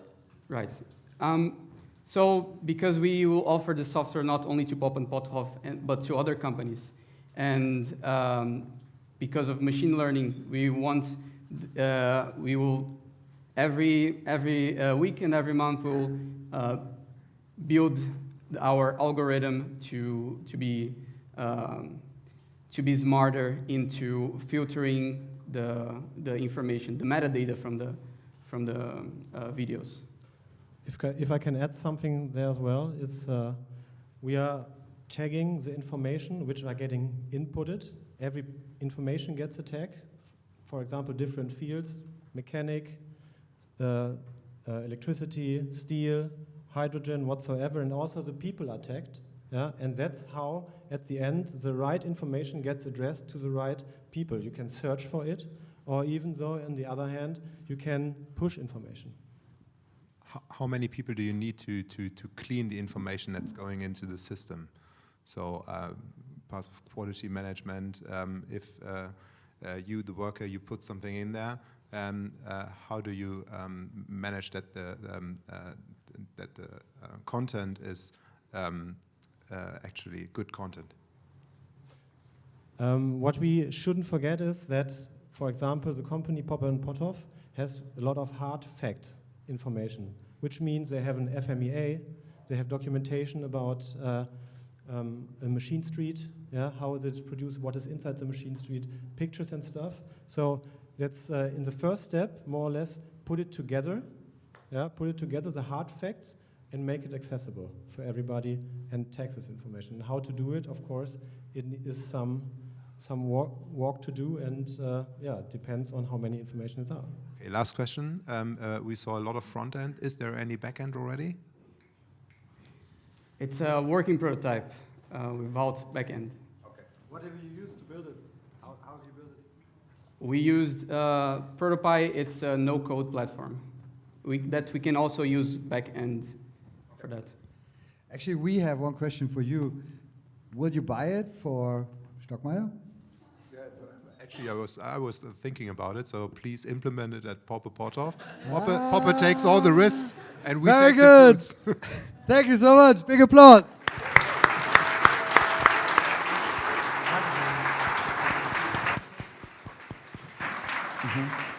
So they already have 2 customers. Great. Next up is team number 1 from Phoenix Contact.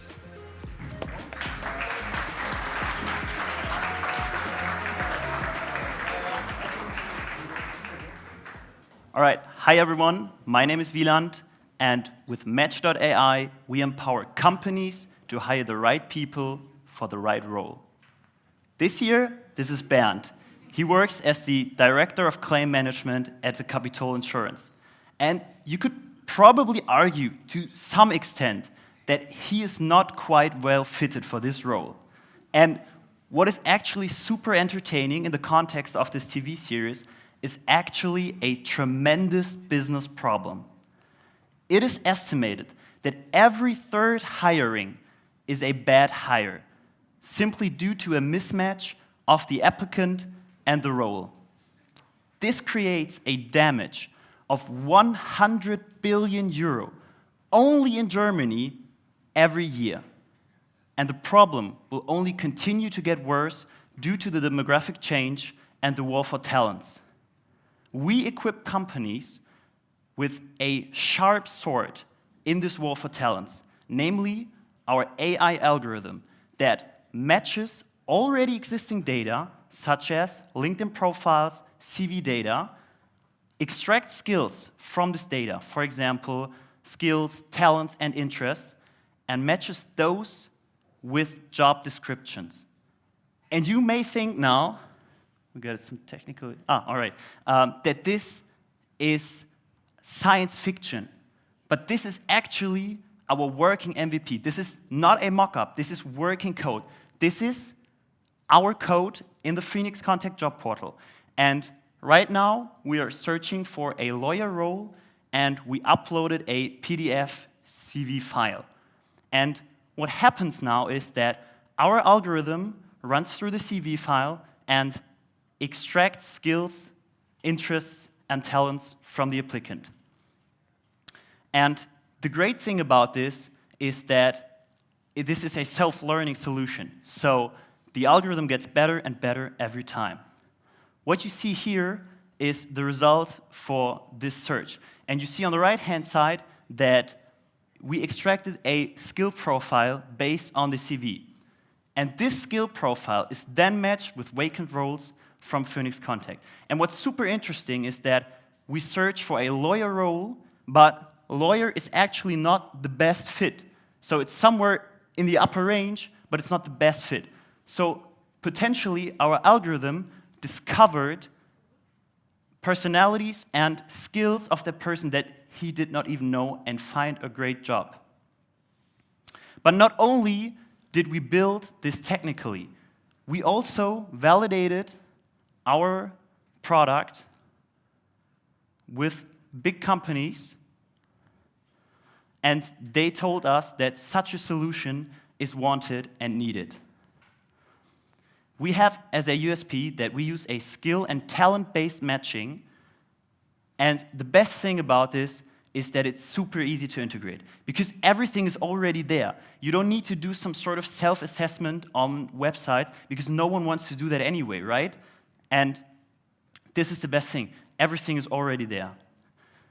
With a monthly fee of 1,000 euros and a success fee of 2,800 euros, we provide a 10x ROI for our customers.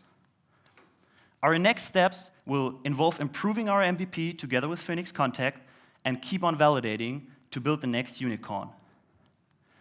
And we are a great team for that, because we bring a diverse background from business to computer science to HR. And now there's only one thing left to do: get your perfect matching job at Phoenix Contact.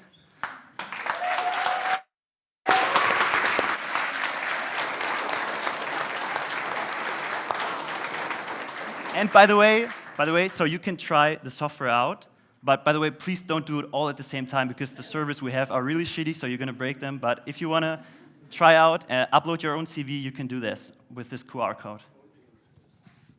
Thank you very much. So I really liked the relevance of the topic, because, well, mismatches are part of my business too. Question: you get the information from social media, so also LinkedIn is social media for me, and from Xing. How do you differentiate between people that are actively looking for a job and people that you just find there, but they are happy in the job that they have already?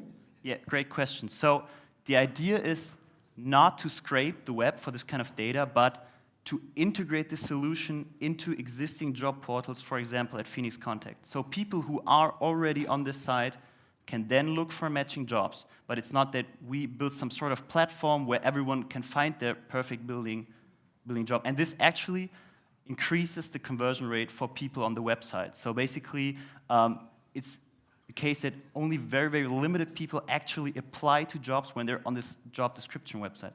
And when you get to showcase jobs that maybe match as well or match even better than the job you were looking for, you get more people into the funnel. Okay, thank you. So just another question. Are you just working with the CV at LinkedIn on Xing, or are you using other information too? Okay, so the big vision is to use this on internal data as well. So for example, if a project, Phoenix Contact want to do a project, and they are looking internally for a talent to do this. So maybe there is the possibility to use internal data from the workers. But right now, so it's CV, LinkedIn, Xing, so on. So this means if I'm not on LinkedIn, I have not the same opportunities and chances that another person has? Yes, no, you can just upload your CV. So maybe you can show this again. So the interface. So basically, there was the opportunity to either hack in LinkedIn, your LinkedIn, or to upload the CV. Yeah, LinkedIn is only a source for text. Like what the algorithm does is using named entity recognition of text to extract skills and talents. So it's our aim is to have it completely unbiased. So anybody who can provide any form of text about himself or herself can then use our service and find positions that may be better matching, better suited for them. And yeah, this is how we try to eliminate as much bias as possible, even for example, the gender bias, where people maybe do not even think about jobs because it's not like validated in society. So because we only extract skills and no personal information like gender, age or something, we really try to look for skills that fit only the skill set and the interests of the person. Thank you. Okay, one last question concerning the critical threshold of the number of jobs you need on the platform to offer value to the user. So is it like 100 open jobs? I would have had to scan beforehand, before I could use your tool? So basically, right now we have a huge database of jobs behind this, but generally speaking, the target customer is not a small company who only has limited jobs. So I don't know how many vacant roles there were at Phoenix Context, a couple of thousand. So this is something you need to have a lot of jobs open, and you need to be in the business of employing a lot of people. Okay, and last question concerning the network of job portals. Do they have an incentive to make your tool a feature? So I'm going on Stepstone and I'm just putting my CV there and all my interests, and it shows me the jobs I want to have, maybe not at Phoenix Contact, but somewhere else in OWL. So what we need to consider is that we don't scare away our other customers, because right now our target customer is the job portal from these companies. And when we sell the same technology to marketplaces, which then rank these kind of jobs differently, so this is kind of what we need to figure out, but technically it's definitely possible. And if I may add to that, job portals like LinkedIn or Xing or Stepstone don't really have the same incentives as we do, because the data we provide to the company also includes a skill set and an overview of that. So what we aim at is obtaining a higher employee retention. And obviously people who want to stay at the company but maybe switch position don't go onto job portals, so it's bad for their business if they do something like this. So what we try is to have the people stay in the company, be more happy with their job by analyzing the process to find even jobs inside the company where there is way less competition than Stepstone and stuff. Julius, how many jobs do you have open right now? I think about 50, and the variant is pretty high. So we are hiring from legal clerk to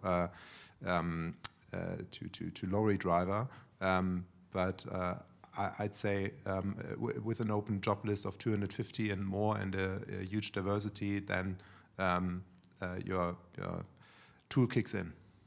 Thank you very much. Thank you so much.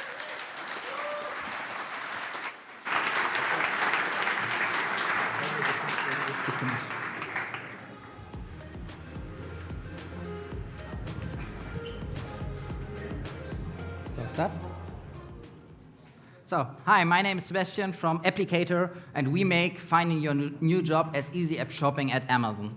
So currently we see that there's a high change in the job market. So we have nearly 900,000 open positions, which is an increase of 80% just like the last year. So companies are really taking a lot of money to taking the newest talents. So they're attending different job fairs, sponsoring sport events, creating podcasts, or I even heard that some are providing challenges at some kind of hacks. So, but after those companies have convinced you that they are the right for you, most of them said, yeah, and now go to your career page and find the right job. And then the pain is starting. So you basically see that career page looks like in the 80s. So you have some kind of search firms where you don't know exactly what you type in. You have generic job descriptions and also some kind of high-level information what should be done in the job. So, and even one of our challengers here just want that you apply just per mail and not online. So we have looked how we can do that better, and we have started by data-driven approach. So basically we have analyzed this data and looked what's inside the job description and generate, like the other team, like skills out of that. So soft skills and hard skills, and we use that to provide some kind of matching of providing different similar jobs. This is the foundation for our first prototype of our AI skill matching algorithm, where you basically can type in your skills, you just say how important you find them, and you get your perfect job, hopefully at Phoenix Contact. However, by doing that, we have also discovered some problems. So for example, these are just generic job descriptions. So if the job description is the same, you will also get the same results even when the job is different. Or also that it's currently like the jobs are unweighted. Like you have the problem that some skills are really important, but other are not so important, but they are weighted the same in the current job offerings. So by solving that, we have proposed a new type of job application process. So basically, you start the website, then you gather some kind of data that could be of LinkedIn, of a CV, that could be also by manually typing that in. And then our algorithm analyzes that and matches that to jobs, and then looks what additional information we need from you. And then out of that, we generate questions. For example, are you interested in the digital transformation? Do you know any programming language? And by doing that, we learn about the customer, the potential employee. And basically, after that, we somehow recommend him jobs that are possible. And he not chooses one of those jobs, but he chooses more of them and put it in his job basket, like at Amazon, where you don't know what you want to do, but you collect them and just go to the checkout process, leave your contact data, maybe a CV, and then the HR in the future will contact you to get your perfect job by discussing that with you. So we have also an underlying business model which works for different sizes of companies. So we have a free version to get in touch with us. We have some kind of startup version which is more about process digitalization and is charged by actually a number of applicants which go through the process. And we have even a higher individual amount which we can, based on the integration into the existing HR system, and also charge by looking really how we increase the conversion rate of the site. So as a company, you just pay money when you really get new applications. So, but how is the market for that? So we see that more than 5 million job applications are done last year. And with such solution, you can increase those type of applications online by over 300%. So for that, you can even see how that looks in a company like Phoenix Contact. So then we skip to last. Yeah, now it's broken. It doesn't go back. So if you're searching for a new job, please try out our prototype for Phoenix Contact. And for the other companies, if you are also interested in working with us, please write us a mail.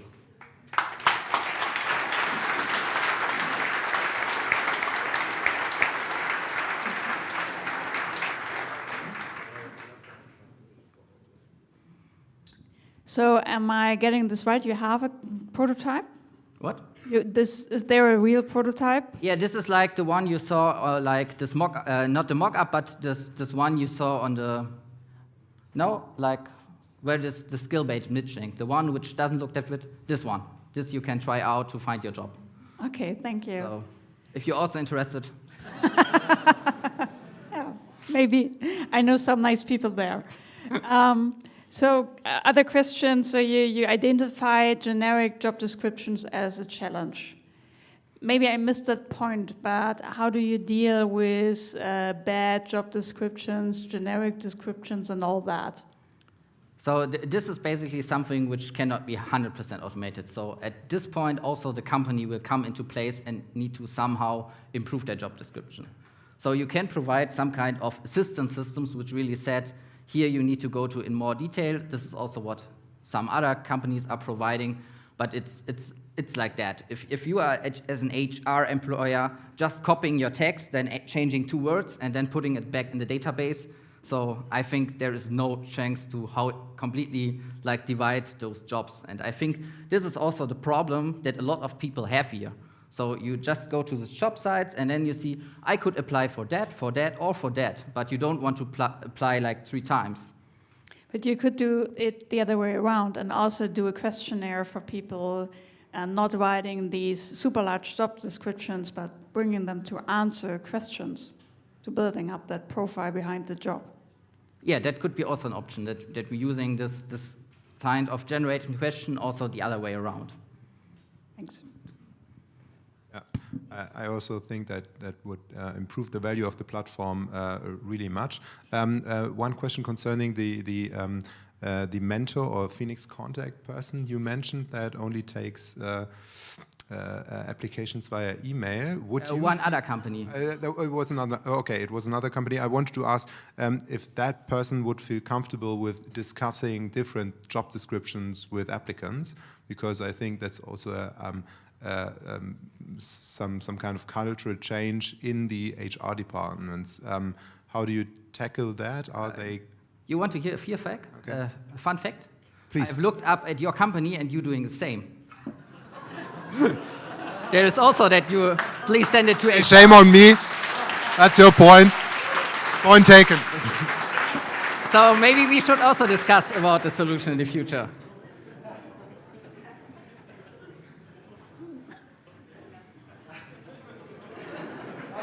Thank you very much.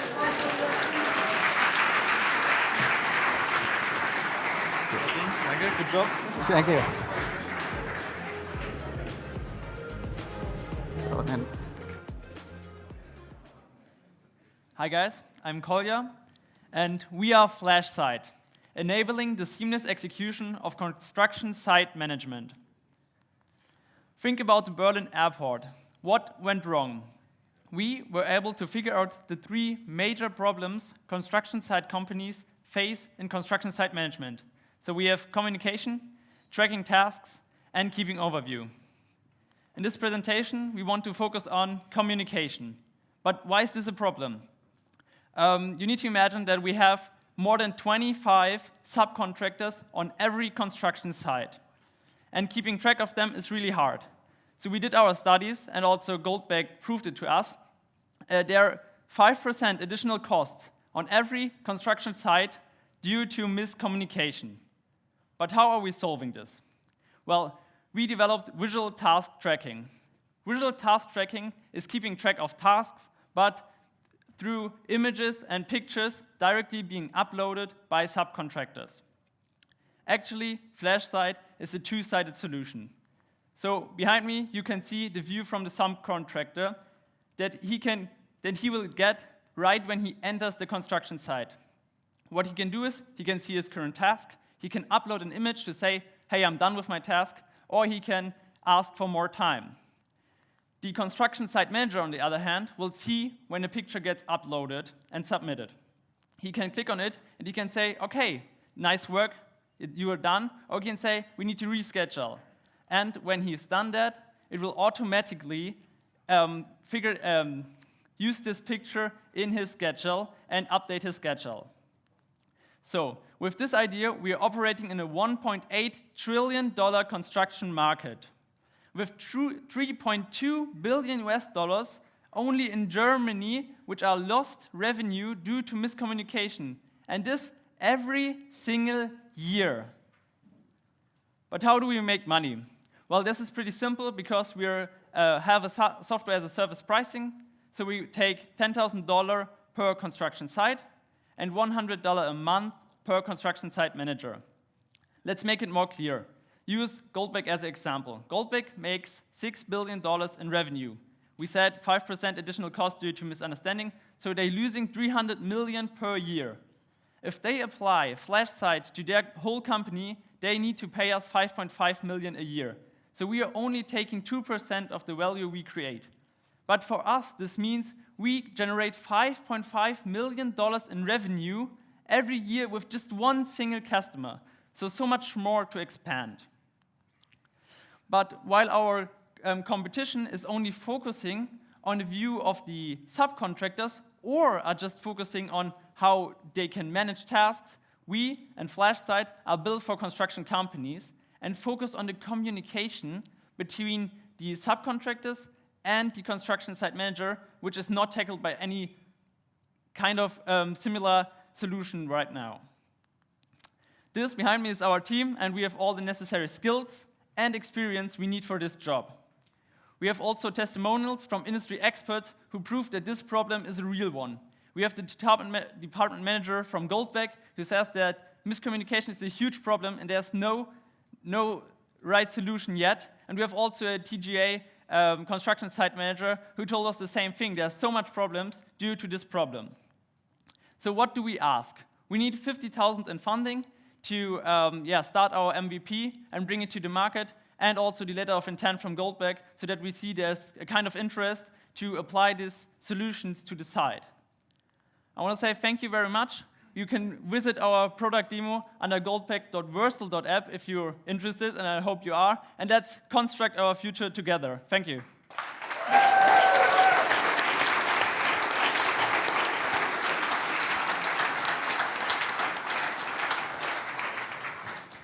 Where do you position yourself between project management tools like Monday and Asana and building information management tools that are also on the market? Where is your spot in between? Actually, we're more a competitor to like something like Teams or WhatsApp, I would say, than to Asana right now, because with our idea, it's more to make the communication clean, and you could think of an API to something like Asana, or Monday.com, who could use our data from the communication. But actually, we would like to integrate the feature of a Monday.com later on in our own product to say, okay, we can use this data we get from the subcontractors right in our timeline, make a flow chart, make different construction sites visible, so you don't need Monday.com anymore. But I think our big USP, if you want to say so, would be that we have the data the subcontractor is willing to give the construction site manager with Monday.com. Asana doesn't have, and that's the problem. And don't have building information management systems the same problem? So I think there's one in the region, Build One from Schüco. How do you position yourself in mirror to them? So most, I would say, similar solutions we saw only use pictures or chats to document data, but not to communicate directly and not to integrate this communication in the task management. And I think that's our unique USP. And we also check back with Goldbag, and they say, the solution must be so easy that a subcontractor would use it. So also a normal craftsman could use it on site, but it's also needs to get as much information as possible, and we think that this is the right API between these two parts. So last year we had some construction work at home, so I learned that the definition of done is different. So people tell me, and they could send me a picture and say, okay, that's done, and me as a customer I'm saying, so that's definitely not done. Where is the quality control and who does it? Yeah, of course. So we're not talking about private construction site, obviously. Yeah, but it's also the same as a larger scale. Yeah, of course. So on larger scale, it's always the construction site manager who needs to say, okay, this wall is fine as it is. And what we thought we could do was that if you have single task, today you need to go to every I don't know, Steckdose, and say, yeah, this was good work, and we think that the broader tasks who don't need to be assessed in every detail can be done via photo, and that they just get the information, okay, they say they are finished, and that's why you still can tell, or you can still say, yeah, I need to review that, I will go downstairs to the construction site, because you can't say the subcontractor will do this and I will trust them. This is not possible. But we also thought about something, and we have a backup slide about AI image analysis, which would be or which could find the huge problems if some big flaws are made, and therefore would solve this a little bit. But you can't we can't solve this 100%. For little things, there will also always be one person who needs to look at this, even, or especially when the photos are not really good made, or from bad view. So, but you need to get this incentive and make or get the subcontractors to do that. You find, Swansea? Yes. Okay. Last question. Subcontractors are very scarce these days, and how do you incentivize subcontractors to use the platform? Is it easy to use? Is it fun to work with? What's your gimmick to them? Actually, it's two-sided, I would say, again, because it's easy to use. Like we say, you have just when you enter the construction site, you always log in, I would say, with your card, and this will also enable your app. So you say your task today, you can see them instantly. You can easily upload a picture by 2 clicks. And also we check back with Goldbag and say, how do we get somebody to use it? It's first the usability, so it must be as easy as possible so everyone can do it, even if he has no clue from any software. And the second point is that they also mentioned that you can define such things in the contracts you make with them. So basically you would say, yeah, we use this platform, you need to use this to come on site and use it right there. All right, thank you very much. Thank you.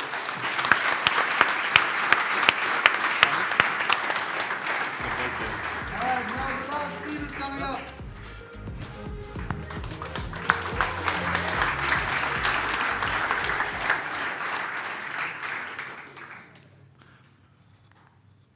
Yo. All right. Let's hope that doesn't continue. We are borderless, and we are bringing borderless efficiency to the construction site.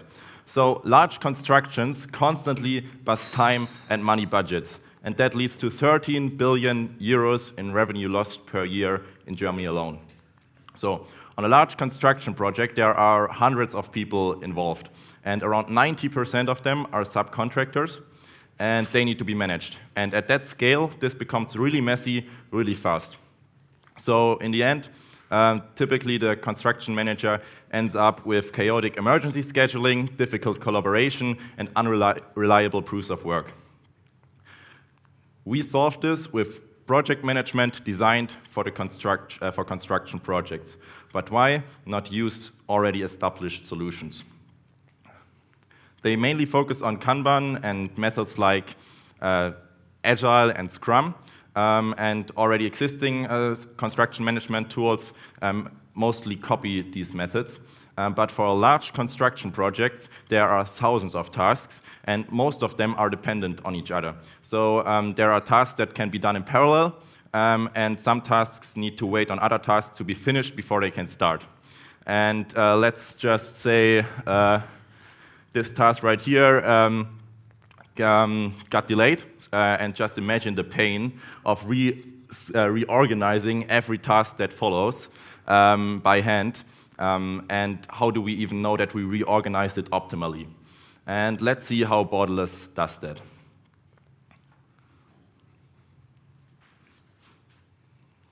All right, so I'm going to be Andreas, the construction manager, and I'm going to log into the Borderless, my Borderless profile, where I can see the projects I'm working on.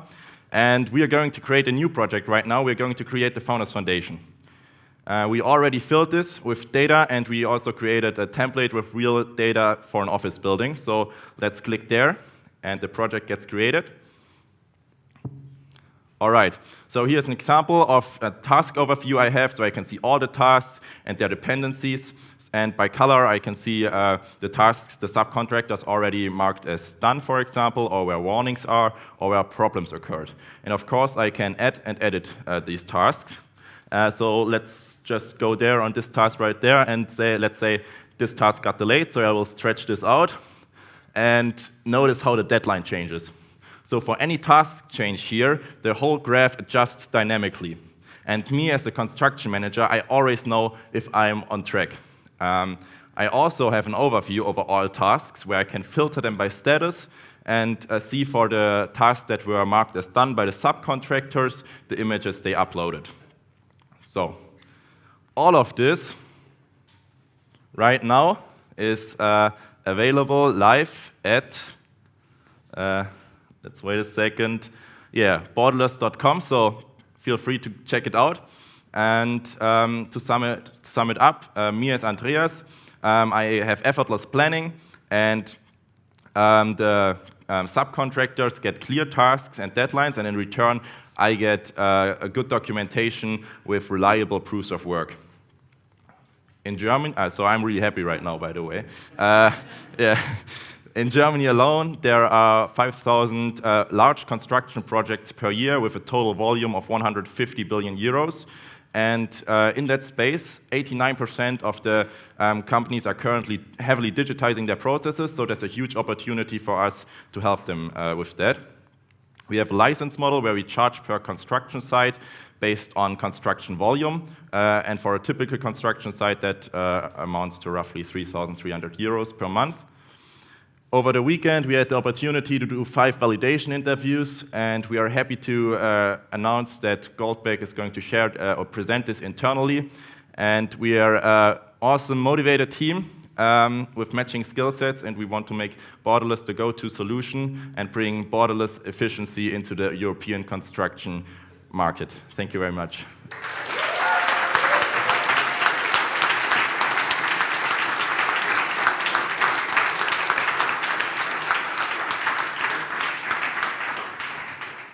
Sorry for the fonts, by the way. Totally cool pitch. Thank you very much. We just learned with the pitch of FlashSide that it's a problem that has two sides. It is on one side it's a construction manager, and on the other side it's the subcontractors. Yeah. And how is the communication with the subcontractors facilitated right now? I didn't get it because it's the it made the impression on me that it's your tool is very, very much focused on the construction manager and not on the communication itself. Did I get that right? So it is mainly focused on a construction manager because he has the most problems. So our biggest USP, so like documentation and task sharing, you can do this with Asana, right? You don't need like another project management tool. So our main USP is the whole dynamic rescheduling and always having your deadline on track, on one glance. You can still share the tasks with the subcontractors. How it's done, it's a link. No, I can go back. But you can check it out on Borderless.com. There are the tasks, and if you click on them, there's the whole description of them, and you can share these tasks with the subcontractors with a link on the usual communication platform. So we don't want to change anything right now on the communication, how it's done already. It's mostly done via email. Of course, there's also optimization potential, but you share it with the link. They have can add the pictures if they are done, and that's it. The subcontractors don't have to do more.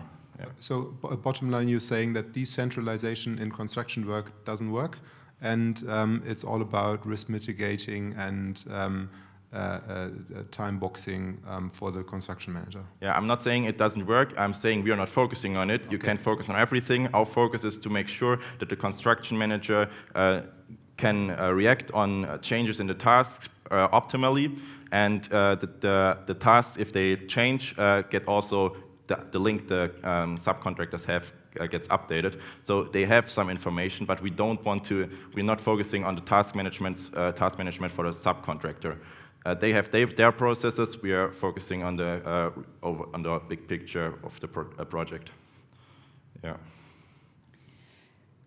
Did Goldberg hire you already because of your hoodie? No. Okay. They gave us these. Yeah. Another question. So when I saw these plans that you showed the delays and all this, but I think there is a huge amount of complexity in it, because normally then you can maybe postpone one thing, do one thing earlier than you planned, and all this. And who is adjusting these plans, or where did the intelligence come into to not just say, oh, it's 65 days later, and the intelligence saying, how can we rearrange? Yeah. So rearranging this manually is a big pain, because like I showed, there's this graph with the whole dependencies and over 1,000 tasks. For a bigger project, there are maybe even 10,000s of tasks. And how the algorithm behind works, how the magic works is to add a task. First of all, there's the template, so you don't have to add. There are many templates, so you don't have to add like every of these 10,000 tasks manually. Most of them are based in templates. If you add a task, you can give the information of who's going to do the task, where on the construction site should the task be done, and how long does it take. That's all. You don't give a starting date, and the algorithm only knows the starting date of the construction project and the deadline. These are the two important steps for a construction company. And everything in between, the algorithm figures out how the optimal critical path is. And it can be done with the duration of the task. We know the duration of the task. And we know the dependencies, so which tasks needs to be done in front of which other tasks, which tasks can be done in parallel. So you also, if you create a new task, if you would click next, you can That's the plan. You can click on the dependencies, so that you only need the dependencies to sum it up, and the durations of the tasks, and then the algorithm does the magic for you. And it's all done dynamically. Great, thanks. Thank you very much.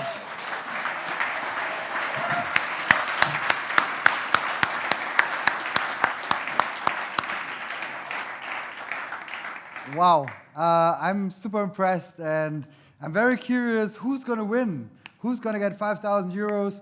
Who's going to win the different challenges? That's what we're going to hear after the break. So at 20 past, we're going to come back for a very short ceremony to celebrate the winning teams. Thank you so much. See you in 10 minutes.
One, yeah, okay.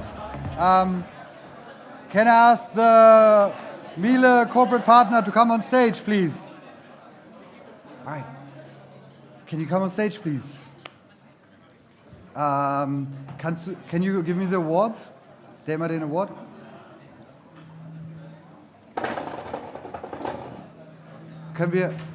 Jasmin, können wir alle Awards dahin stellen? Ja? Ah, okay. Ihr braucht eine Sekunde? Okay. Haben wir Zeit für eine Werbepause?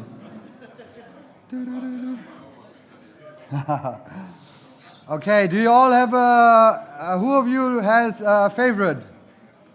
Who of you thinks he knows who's winning? Nobody? Yeah, okay. Scream out. Who's winning? Goldberg, okay. Any other ideas? Come on, scream it out. Phoenix Contact. Challenge is on. Okay. Let's see. So the jury is backstage preparing the final votes. I hope that the corporates have already decided. So can you please come on stage, Team Miele, and let us know how you decided. Who's the winning team of the Miele Challenge? Where are the Miele teams? Can you raise your hands? Okay, wow. Once they announce it, hurry up and run to the stage. All right? Cool. Floor is yours. So thank you very much. Both of you teams, you did really good. But the winner is... Happy Bits. So therefore we have decided it was very close. Happy Bits, come to the stage. So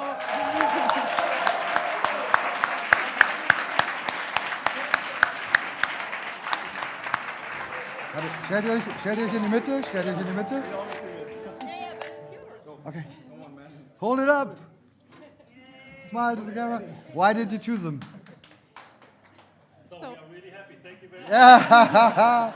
Why did you choose them? Yeah, so it was a hard decision. We had two really good solutions. We were very proud of our teams, and really, again, a big thank you for taking part in here. It was really inspiring weekend for us. We got really inspiring ideas from you, and it was really a pleasure working together with you, seeing how the teams were developing. In the end, it was a very close decision, and we decided, because the degree of innovation was, from our perspective at Happy Bits, a bit higher than in the other solution. So therefore, this was our decision, and we also think about the next 10 years maybe, and we see the degree of innovation might rise still in the next 10 years, and therefore we decided for this solution. Thank you very much.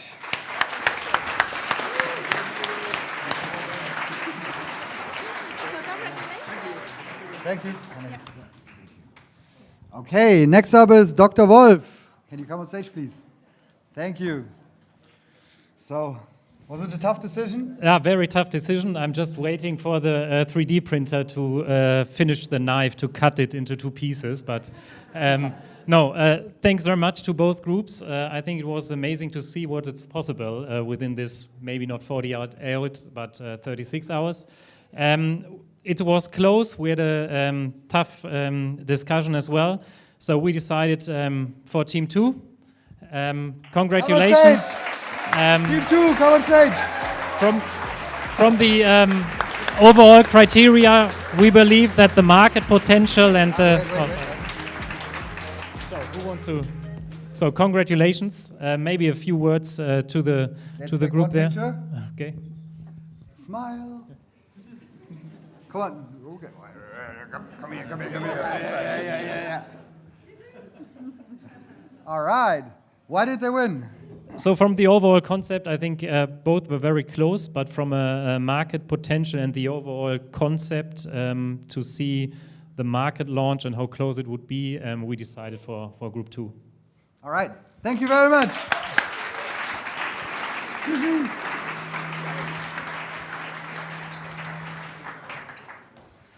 All right, next up, Ari.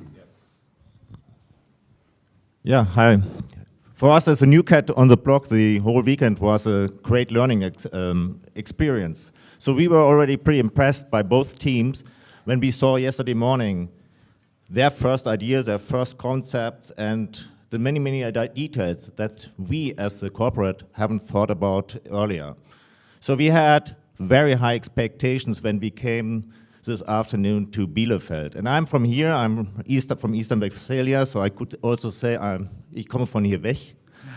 So that means that in my daily life, the highest form, the highest level of compliment is when I said, that's not too bad. So this isn't going to do it today, because we really thought this were two really great concepts which gave us a lot of useful insights, a lot of ideas that we need to digest first, but still we had to choose a winner. Yes. The reason why we choose the main argument for the winner was, at the end, it was a little bit more comprehensive presentation, and we had to give an extra credit point for being a standalone business model that was already presented. So our winner is Team 2. Come on, thanks.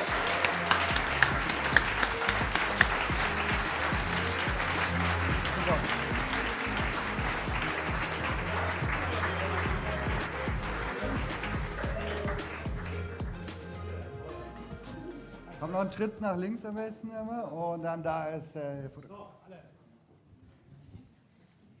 Super, vielen, vielen Dank. Thank you. Next up, Team Böllhoff.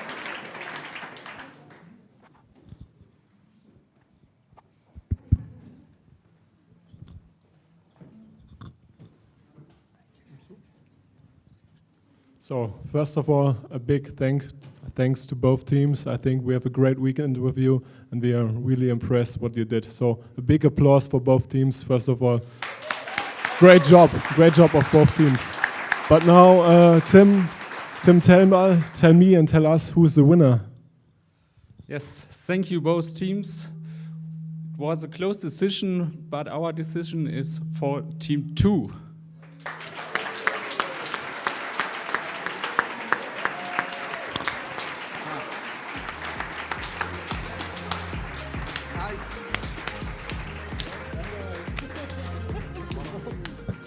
Okay, let's take a team photo.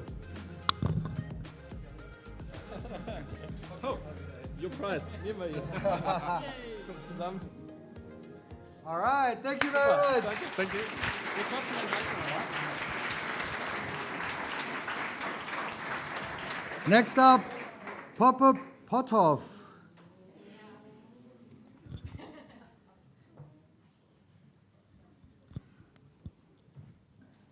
First of all, I want to say thank you to both of our teams. It was a pleasure to work with you. I really enjoyed the journey. I had a lot of fun, all the discussions around. It was a very close decision, and I hate to make decisions, but I have to. I really asked Simon several times if I can reward both teams, but I can't. I'm just not allowed to, so I have to make a decision. My big problem is that both solutions are super great. The solution of Team 1 is more or less the step 1. The solution of Team 2 is our step 2. And even if it's easier to implement solution 1, I see a greater potential in solution 2, and that's why I choose Team 2 as the winner. Come on stage, congratulations.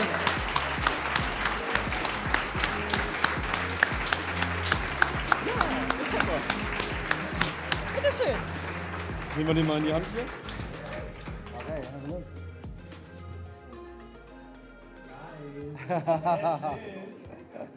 Very good, thank you very much.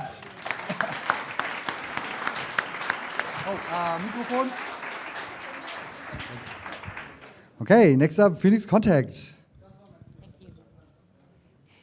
Thank you. So I can only repeat what Maren just said. We loved both solutions, and yeah, we would like to have both of them, but as we have to make a decision today, we choose Team 1 as our winner. So please come to the stage. Hurry up, hurry up, hurry up, let's go.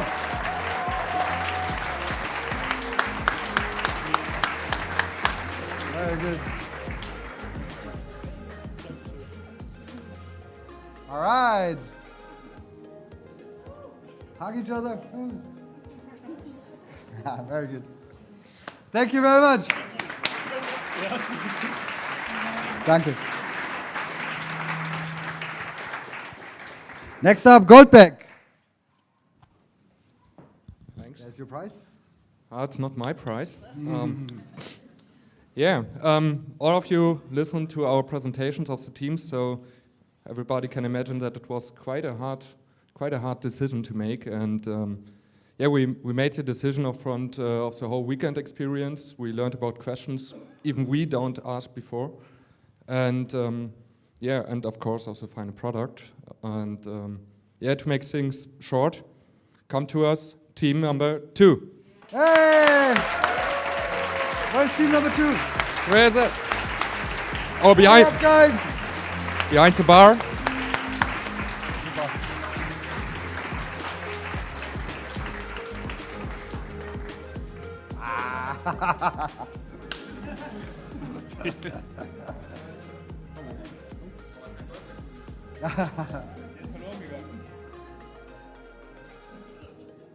All right, thank you very much.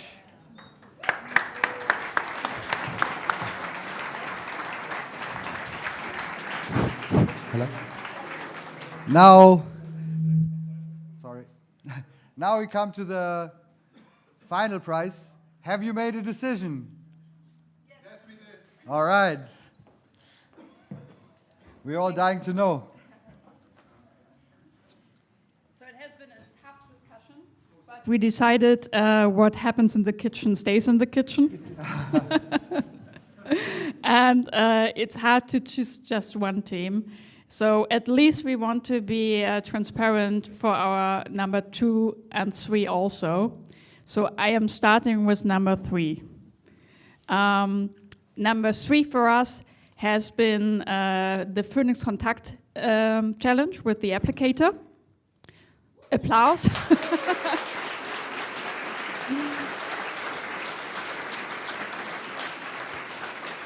Because we like that solution very much, and we look forward to make job search as easy as shopping on Amazon.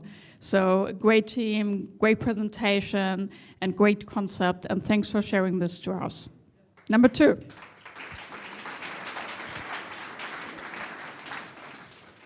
So, number 2 is going to be Ari Armaturen number 2. Why is that?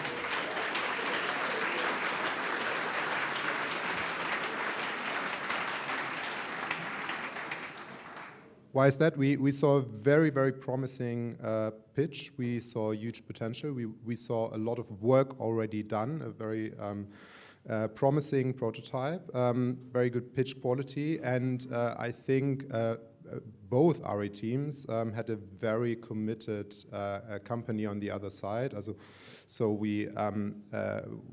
we must acknowledge that both solutions are very, very well integrated into RE, and we like that very much about that. But now I hand over to Svante for number 1. It's only one, number 1.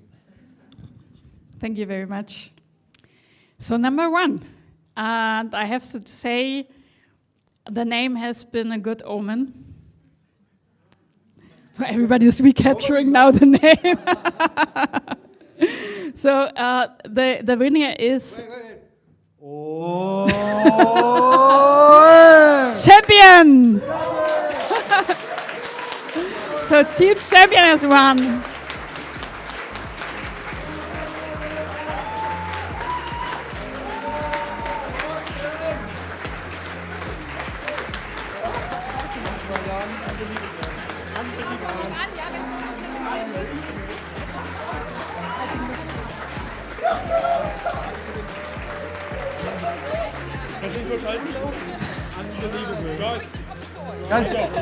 Can the jury go in the middle and the team around?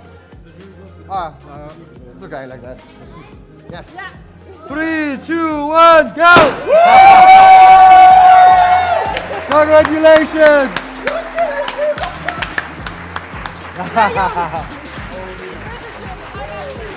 Dankeschön. Sehr gut gewählt. Bitte?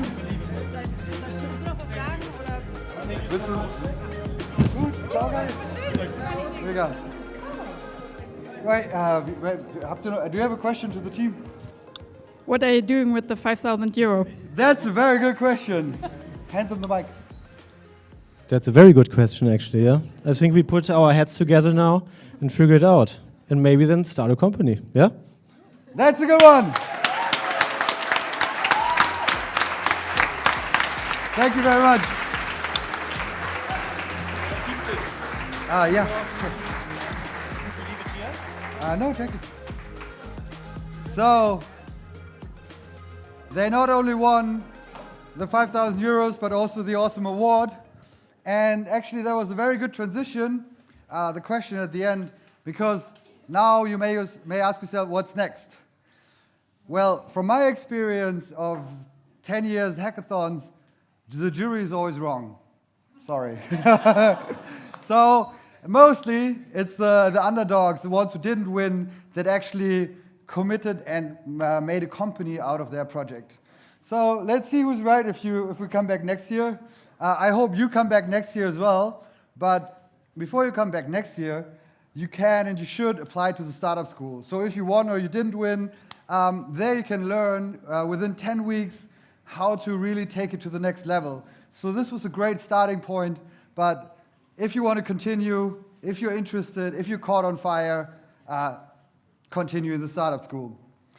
There's going to be a meetup next week, Monday, I think that's Monday, Wednesday, where you can find out more information, where you can ask questions and so on, and there's also going to be a great talk. Well, so that's it for the Hinterland Hack 2022.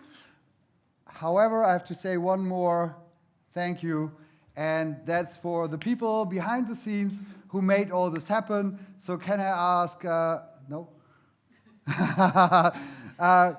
No, you're shy. The whole team, could you come on stage, please? And give them a big round of applause.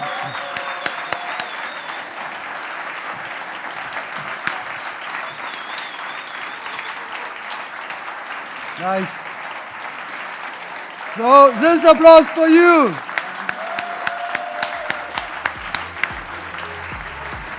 Can I get a tea photo? Thank you very much. Actually, wait, come here. No, come here.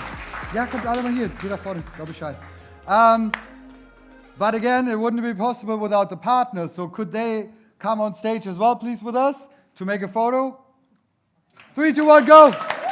Come on!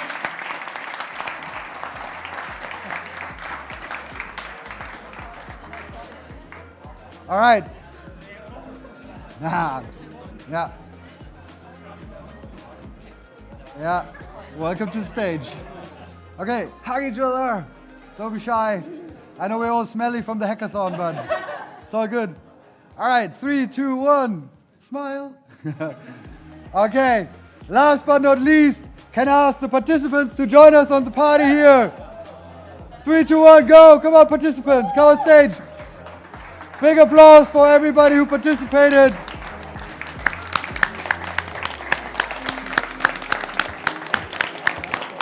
Yeah, come here.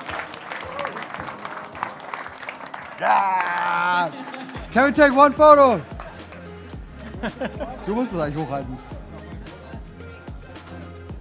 All right, the stage is gonna. Can the first one go down a little bit? All right, 3, 2, 1. Yay! All right, let's try. Let's wait. Turn on the music. Let's try to break this. Let's try to break the stage. On 3, we all jump up and he takes a photo. All right, you ready? 3, 2, 1, go! Very good. Thank you so much. That was it.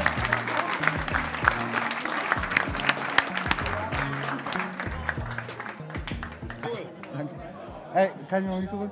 We hope to see you again next. My voice is gone. We hope to see you next year again.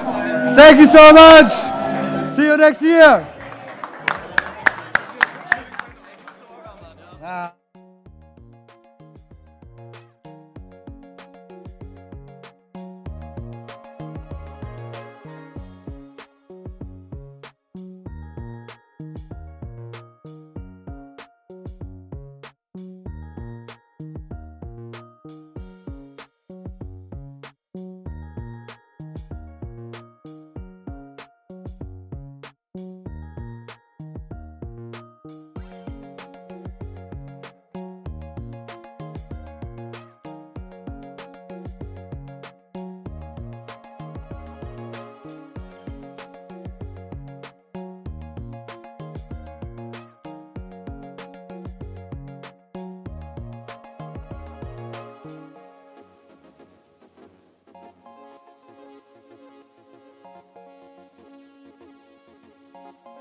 you.